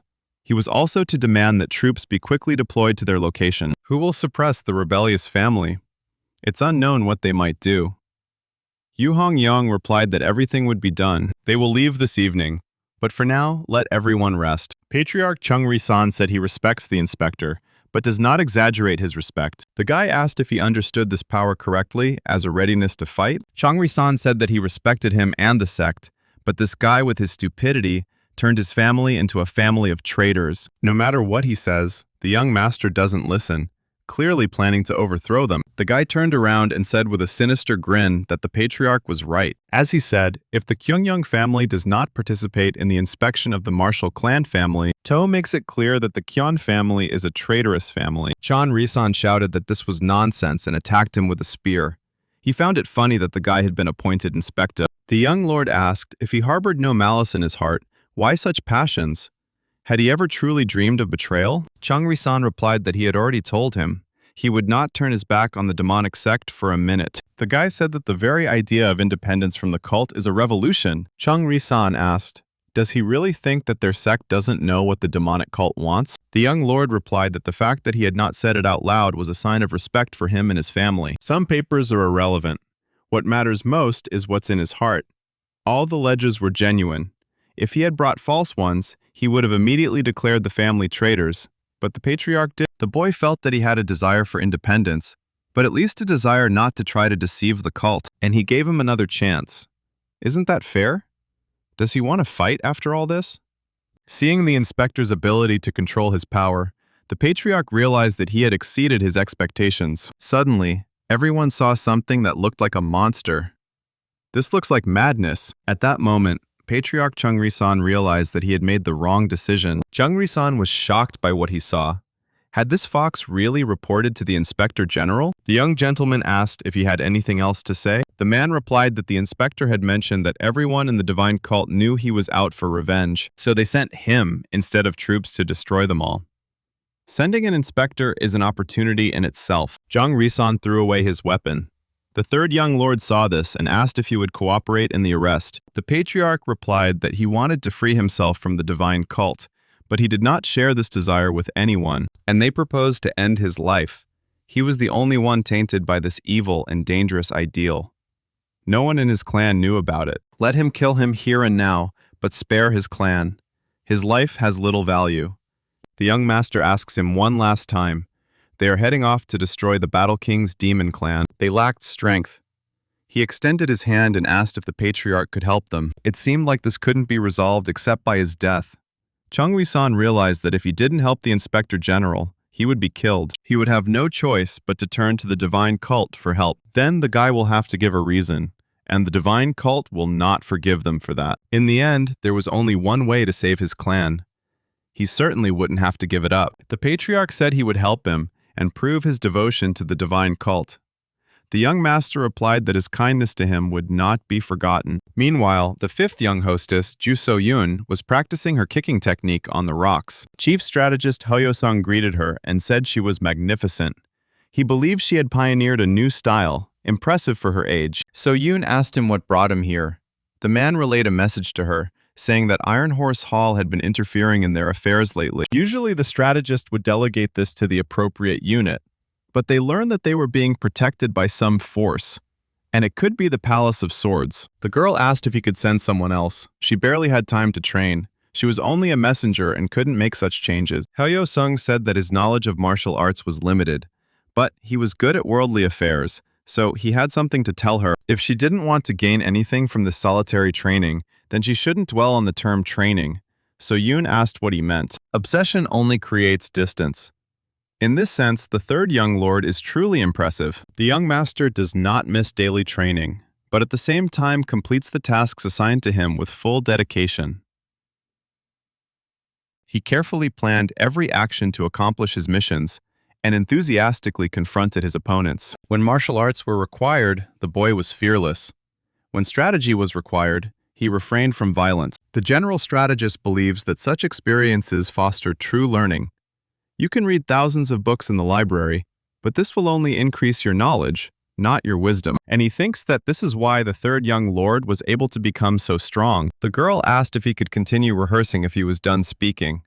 Hyo-sung replied, of course he was wasting her time. His advice might not be very helpful. She shouldn't take it too seriously. She wondered why he'd praised the young master and then left. The strategist general wanted to motivate her with this. In any case, he wondered how their inspector general was doing. He is confident that the boy will wisely deal with the dangers of the Choksa family, as well as the leadership of the Kyogyeon family, and whether it will be easier or more difficult depends on how the person approaches it. What about the Battle King's demon clan?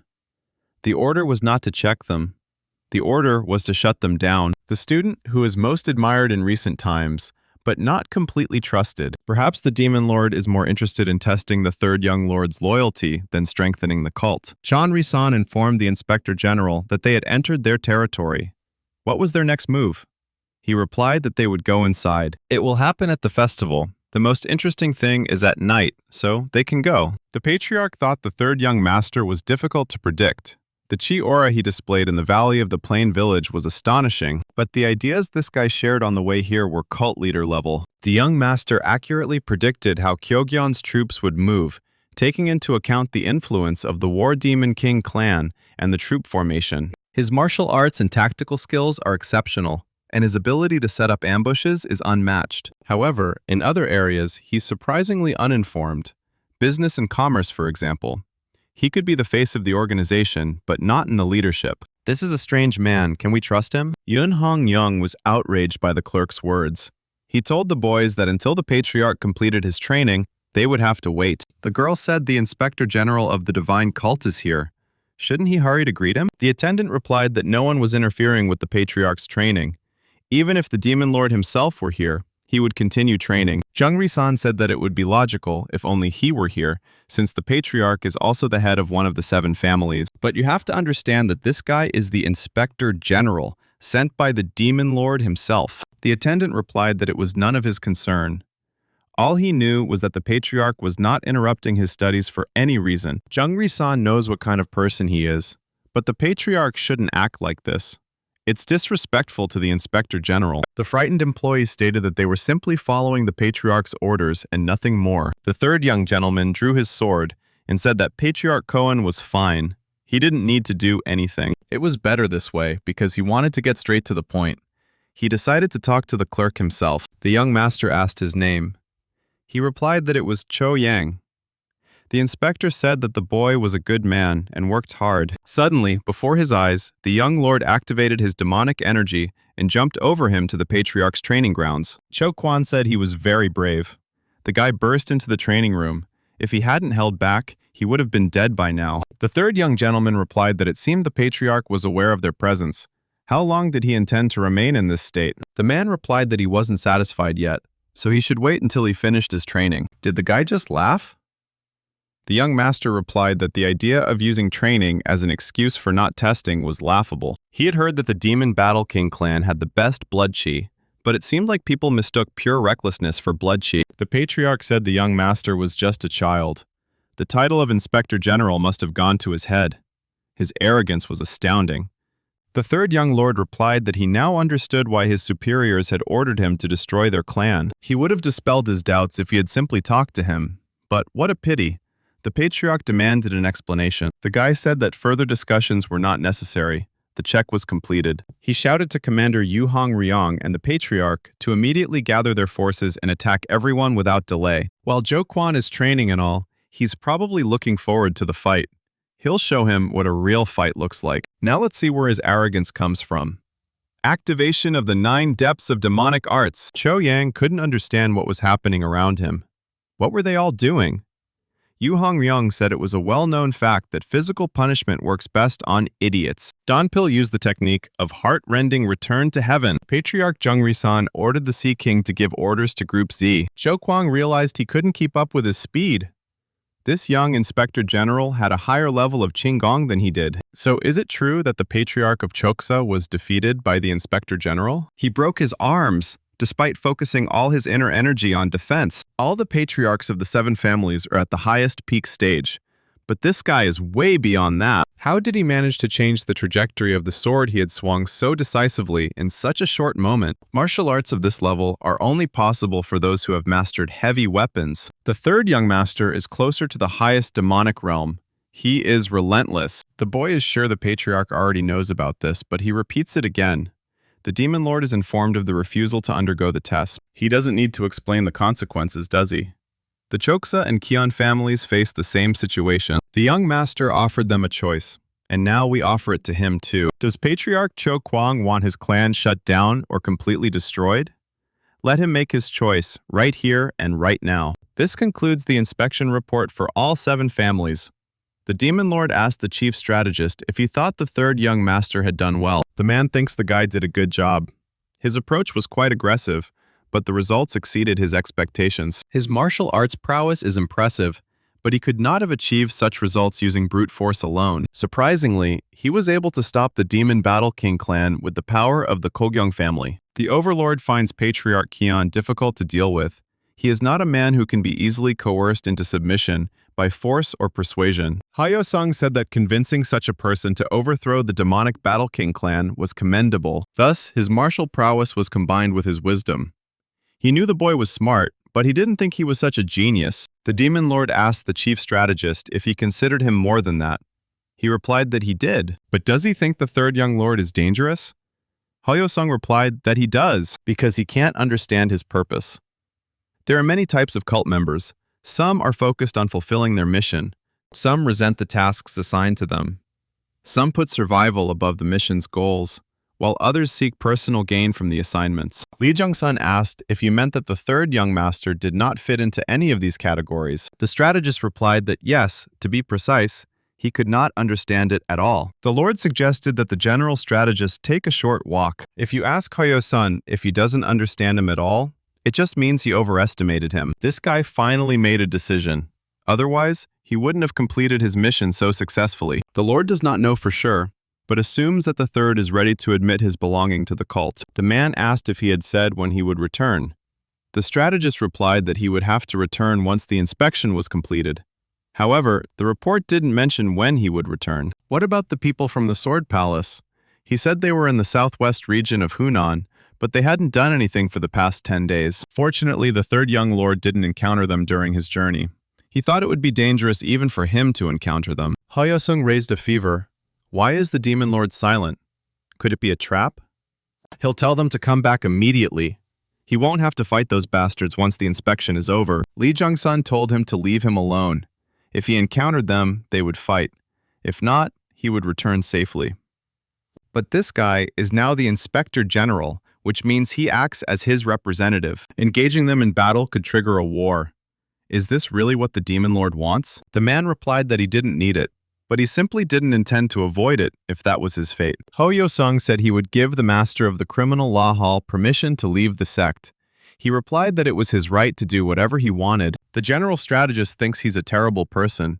He's completely indifferent to the fact that allowing the head of the criminal justice system to leave the cult is contrary to what he calls destiny. He still lacks something, but that is why the strategist trusts him. Lee Jung-sung believes that a general strategist should not be afraid of results. The Demon Sword family is pure, as they expected. The verification is complete. Well done, young master, said Yu Hongryong. The guy didn't expect her to be so kind to him and believes that the medicine really helped. The young master also said they had done a good job. Hongyong replied that it was nothing. She asked what they would do with the hostage from the Choksa family. Her condition would worsen in a few days due to a high fever if they didn't do something. They go to the branch and consult with the doctor. After she recovers, they return to divine worship. The young master thanked her for accepting his offer. However, she would have to wait until he returned to play. Hongyong asked if he would return with them. He replied that he and Dongpil needed to go somewhere. Now his goal is clear. He must become the heir to the divine cult at any cost. This isn't about claiming the title of cult leader. This role is not quite suitable for a person like him. There was another matter that required the patriarch's assistance. The young gentleman asked if he could go with them. The boy understands that, as the successor, he will gain significant power and influence, and will even be able to command the forces of the divine cult. The man asked where they were going. For that, he needed the Chokes family first. Meanwhile, the Chokes family's curator was having a bad day. He thought his life would improve if he got a high position in a respectable family. But the whole family fell apart because of the monstrous inspector. However, now is not the time for such behavior. He needs to pull himself together for his own good. Suddenly, a voice came from the darkness. A man asked if he was the manager of the Choksa family. His name was Zhang Wu Hui, the curator of the Choksa family. With one swing of his powerful sword, the man simply obliterated him from the ground. Deputy Master of the Sword Palace, Mok Gan-in. He asked his assistants, "What about the others?" The guy replied that they were stationed about 20 kilometers from the Chokes family. Given the relaxed security, getting closer wouldn't be difficult. Reinforcements for the 7 families are also not being sent. Apparently, the news hasn't spread yet. The deputy asked, "What about the guys from the demonic cult?" He replied that it was unknown, but he believed they would have intervened by now if they had been informed. Mokanin said that it didn't matter. They would capture the Choksa family before sunrise tomorrow. Meanwhile, the young master informed Dongpil that they would be staying the night in the forest. He replied that everything was fine and would prepare food. Dongpil has become the commander of the Young Age Security Squad and is now responsible for the safety of the 3rd Young Lord. Any ordinary member of the divine cult would envy his success. But he also went through many dangerous missions. The man believes he's lived a truly extraordinary life. Of course, the life of a martial artist is constantly under threat. Will his life be the same in the future? Or will even greater dangers await him? The young master wants to destroy the righteous Heavenly Alliance and the bloody steel fortress of Jianghu. Since he is responsible for his own safety, the threats they will have to face will exceed anything they have faced before. The young gentleman saw him and asked what he was thinking about so deeply. Dongpil replied that he was thinking about nothing. He caught a deer while lighting the fire himself? The young master said they hadn't eaten venison in a long time, so they were having dinner tonight. Isn't that a red blade made of 2 meteorite blades? Is he planning on gutting an animal with it? The young master replied that why not, since it was the sharpest blade he had, and its length was quite suitable for the task. This is a stunning triple strike, which he demonstrated in a secluded bamboo grove, using precious weapons to cut meat, and even employing martial arts techniques. It may seem silly at first glance, but that's no laughing matter. The young master takes every opportunity to practice. The boy put all his strength into Qinggong, while simultaneously carrying objects according to the tasks, and his movements were quick and precise, even when cleaning the room. He views every moment as an opportunity to train and improve. Martial arts have permeated every aspect of his life. I have never seen people like this before. Dongpil said the young master was simply delightful. He replied, "Enough of this nonsense. Everything's ready. Let him eat." The man asked why they were returning to the Chokes family. They had completed the test after all, and they seemed to be the most resilient of all the families. The 3rd young master said he wouldn't go there to check this time. That's why he removed the mark. This guy is going to put the Chokes family under his control. The patriarch's wound won't heal in a few days. It will take at least 6 months. Moreover, the position of 2nd patriarch is also vacant. This means there's a power vacuum. Now is the time to take control of the situation. Such a family would be very useful in the struggle for succession. Dongpil asked if it were possible, would Patriarch Kyungyang allow it? Why not, the young master replied. Isn't he worried about one of the 7 families gaining more power? The boy replied that the patriarch might, but it wasn't a problem. He also intended to lead the Kyungyang family. Gogun is the 6th young lord's father. Is he sure this is possible? The young lord said he didn't do everything he did because he knew it was possible. He simply believes that this is the case. He'll try, and if it works, he'll adjust his strategy.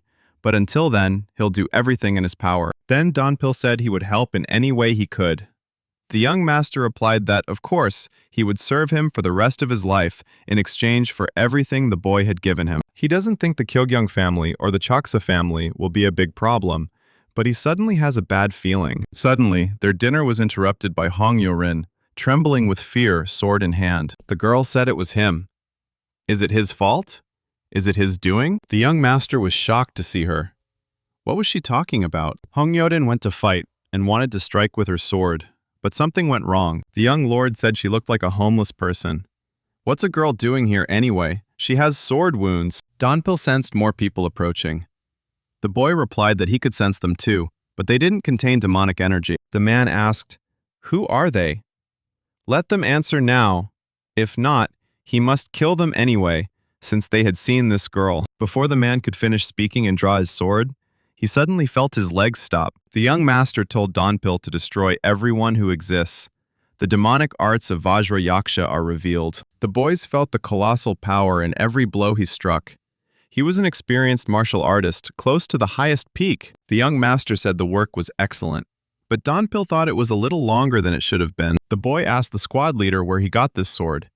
His skills were quite good, but there was no way he could infiltrate the Righteous Heaven Alliance and steal it. Judging by his chi, they weren't from the Righteous Heavenly Alliance.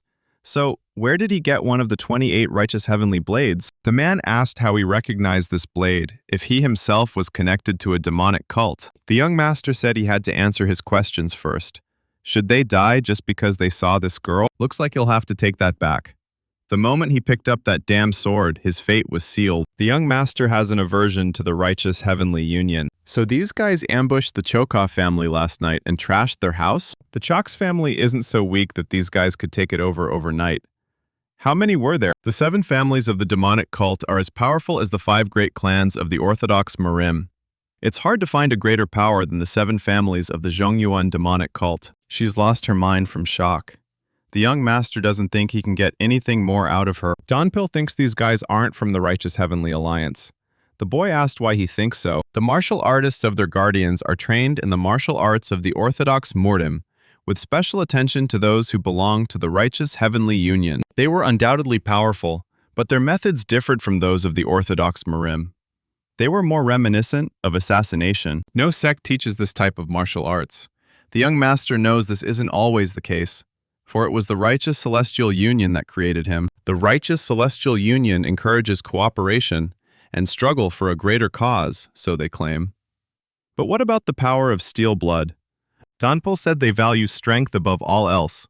The master replied that in that sense, they were similar. However, the Bloodsteel Fortress resembles a giant scarecrow, devoid of the historical basis that their cult has. But their martial arts are very practical and deadly, which is a testament to their long history. This isn't something that was created in just a couple of generations.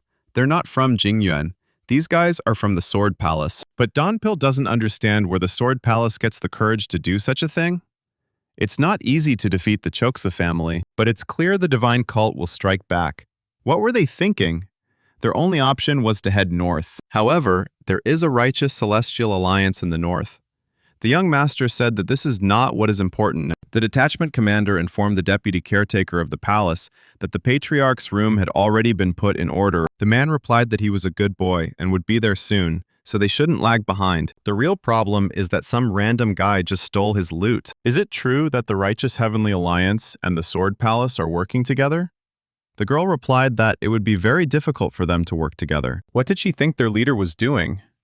Hongyoden replied that he had left before the attack, and they hadn't seen him since. Young master, he's already dead.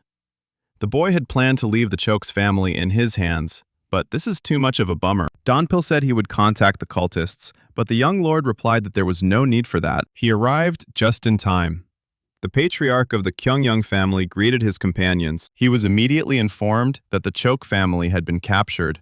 The young master said they must go and destroy them. Let him find someone to act as a messenger and inform the cult about this. His first steps towards becoming a successor were interrupted by people he didn't even know. These guys are messing with the wrong guy. He's going to crush them all. Mokganin said he wanted a real fight with him, which was a shame.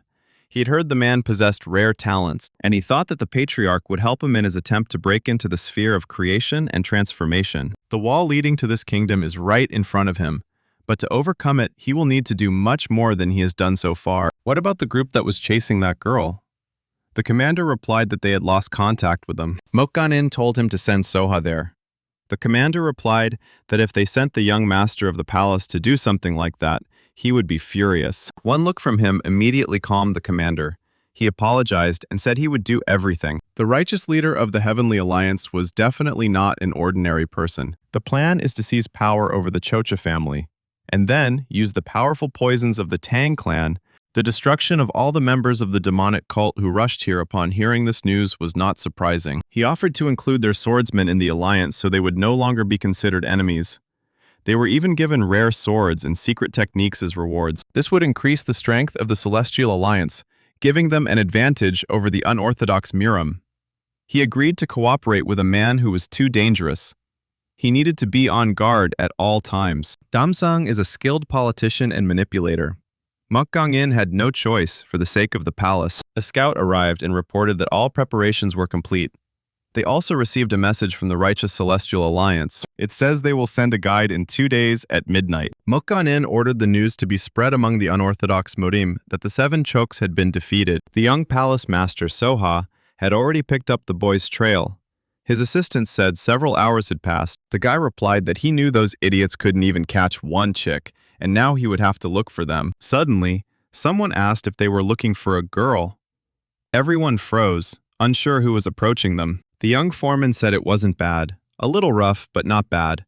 Most martial artists wouldn't last a round with him. Soha was shocked because this guy was someone he hadn't noticed. He must be a very skilled martial artist. And it looks like there's another one. No, there are at least 100 people surrounding them. The young master smashed his entire squad with one mighty swing of his sword. He realized that this guy occupied a very influential position. If he doesn't want quick results, he'd better answer all their questions. The guards informed Mukgangin that some unknown member of the demonic cult had blown up the gate. The enemy seemed to be a highly skilled martial artist. He also had a young palace master as a hostage. The man replied that he would go and see for himself. These guys are holding Socha hostage. It's quite interesting. We'll see. The young master shouted to the thieves to listen carefully. The Inspector General of Divine Cultivation is here. Donpil looked at him and realized he'd grown stronger. The boy had definitely gotten stronger during his tests. Perhaps he'd even approached the realm of demonic ascension. The realm of the highest peaks lies beyond human capabilities. Once beyond these limits, many find themselves trapped, a wall taller than any fortress and stronger than any steel. The young master stands before a wall known as the ultimate demon. He realizes he's almost there. He's about to break through the demonic wall. It would be great if he fought a martial artist strong enough to give him the final push. Suddenly, a huge wave of chi descended upon them from the castle, the guy said impressively. There's some strange ki, a combination of frighteningly sharp energy and something ominous, as if this person is trying to say that this place is his kingdom. Ki of an extremely skilled martial artist who took control of the Chocha family. Someone with such an appearance must be the vice palace master of the Sword Palace. Mukgangin asked if he was the inspector general of the demonic cult. The man heard that they had Soha. Why don't they approach him and talk to him? The young master had heard that the Sword Palace was an organization of people who lived their entire lives with only one sword. And he thought that he understood, if not the ethics of martial arts, then the honor of fencers. But this man refused even this honor. And now he's playing with poison? He's ashamed to even approach him now, since the palace's deputy swordmaster has fallen so low. Does he know about the deity-destroying poison and the 7-step soul-destroying powder that are common here? Mukgangin doesn't know who the Inspector General is or anything like that, but this guy is really good at barking.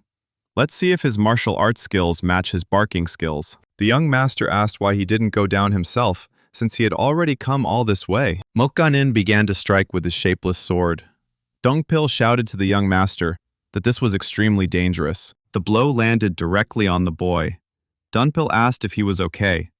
The third young master said it wouldn't be easy. Swinging his swords, he released his chi onto the palace. Mukgangin tried to block his blow, but it was too late. The young master asked if that was a good enough answer. The man said it was quite good. An unknown force has captured the Chox family. They need to hurry. And it is quite possible that the third young master went there after completing his service as an inspector. They're powerful enough to take control of the Chox family. The young master will be in danger. The master of the criminal law hall, Guogu, thought they were too slow and might be late. He ordered everyone to stop and dismount. They must reach the Choksa family before sunset. They will use a jogging technique for the remaining distance. He will cut the neck of anyone who stands in his way, but they will definitely get there in time. The young gentleman shouted again that he was the Inspector General.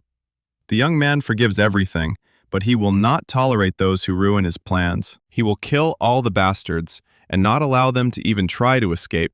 This land will become a farewell land for them. Patriarch Kyogyeon was informed that the Choksa family headquarters was full of poison. The guards were to wait until they finished removing the poison. What the hell was the young master planning to do? He shouted at the top of his voice, hoping it would work. Mukgangin didn't understand what this feeling was. He didn't know whether this guy was a monster or a human, but this powerful force wasn't easy to suppress. He ordered the guards of the Sword Palace to prepare for battle. Would they dare enter, knowing how much poison lay within? If a person is poisoned by this toxin and doesn't get vaccinated, they will live their entire life with their inner energy severely damaged. These two will fall as soon as they pass through the gate. The young master told Donpil to keep an eye on him. He replied that, of course he would. Mokganin was furious. How dare these idiots underestimate him? He didn't know what they were planning to do here. The young master said he's trapped. Let him try it. I was distracted by this attack, so this guy kept bullying him. He used his attack to disperse the poisons around him and get in here. However, his condition worsened. The poison increased his internal energy expenditure. The young master said this poison was very simple.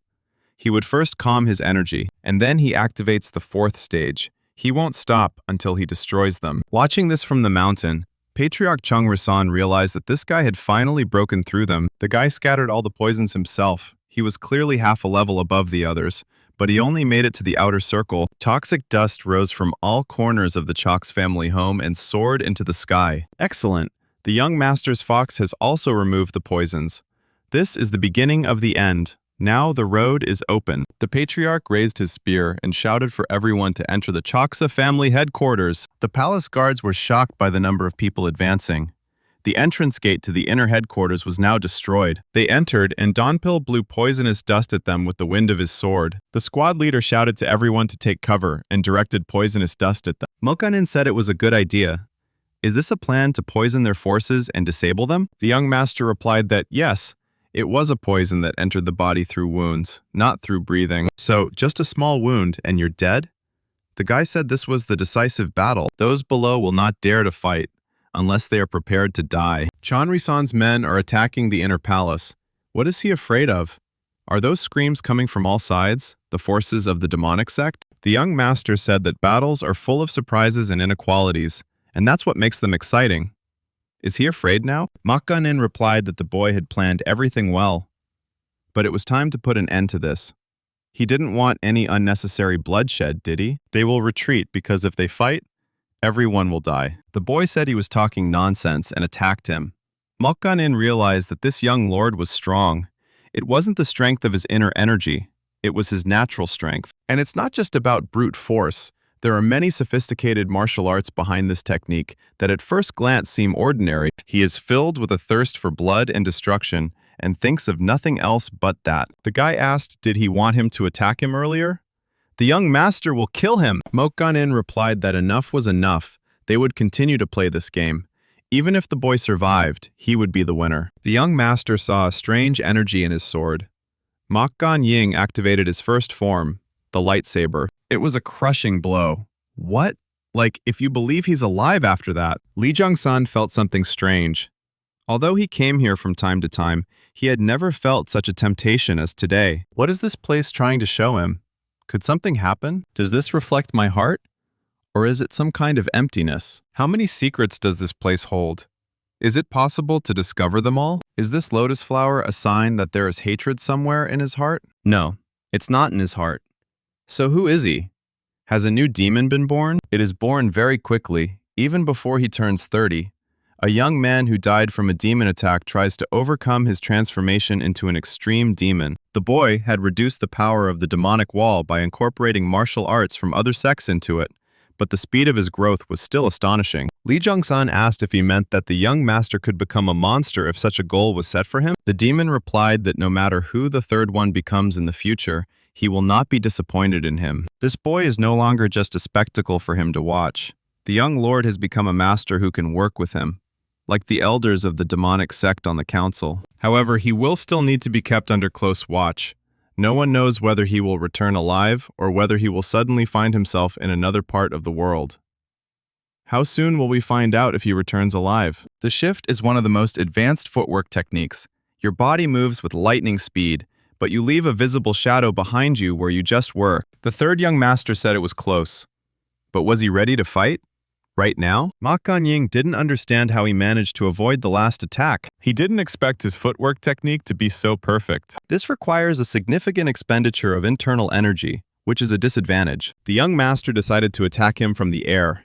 He kicked the stone with his right foot as if it were a ball. Gathering his demonic energy into his sword, he delivered a powerful blow. One of the warriors of the Sword Palace told the commander that he would help the governor of the palace. However, the commander ordered them to retreat. They were also not to try to fight off the poisonous fumes with swords. The toxic fumes continue to draw closer to them as they fight. The moment their soldiers are wounded, they will be poisoned and unable to fight. The commander said there was nothing to worry about. They had invaded, but it wouldn't be easy for them to start a fight. If they tried to push back the fumes, they'd end up with a deputy palace overseer. They would lose their advantage in this situation if the vice master of the palace was wounded. This fight would decide their duel. Don't let them do anything rash. We must trust the deputy palace master. Mokgan Ying noticed that the boy didn't counterattack when he attacked him, but as soon as the man sheathed his sword, he immediately struck. Apparently, this guy knows that the technique he just used requires a large amount of internal energy. The young master is not only well-informed, but also very good in combat. It's like watching a beast trying to chase a giant bison. A beast that deftly avoids the buffalo's dangerous horns and tries to grab its throat is a true predator. Mokang-in really can't predict his next move. It's just amazing. Patriarch Chung Risan ordered his protege to open an escape route just in case. The young man asked, "But the Inspector General is still fighting, so why is he giving them such an order?" The man replied that he would gladly engage in a life-or-death fight, but they had more important things to do than this battle. The young master said he didn't know how the situation would turn out, but if he lost, the Patriarch should not hesitate to withdraw himself and his troops from here. The man said he couldn't do that. However, they need to do this. The Kogyung family is not here by the order of the divine cult, but because he personally asked them to do so. The Patriarch replied that whether it was a task or a favor, he could not simply abandon it while a fellow cultist was failing. The young master said that he had to do this, otherwise they would not have the opportunity to take revenge on them. Of course he won't lose. He's not stupid enough to get into a fight he can't win.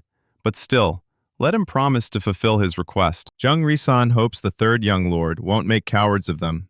He believes the child can win. Mokgan-in finds it hard to believe that this guy is not even 30, but he is already so strong.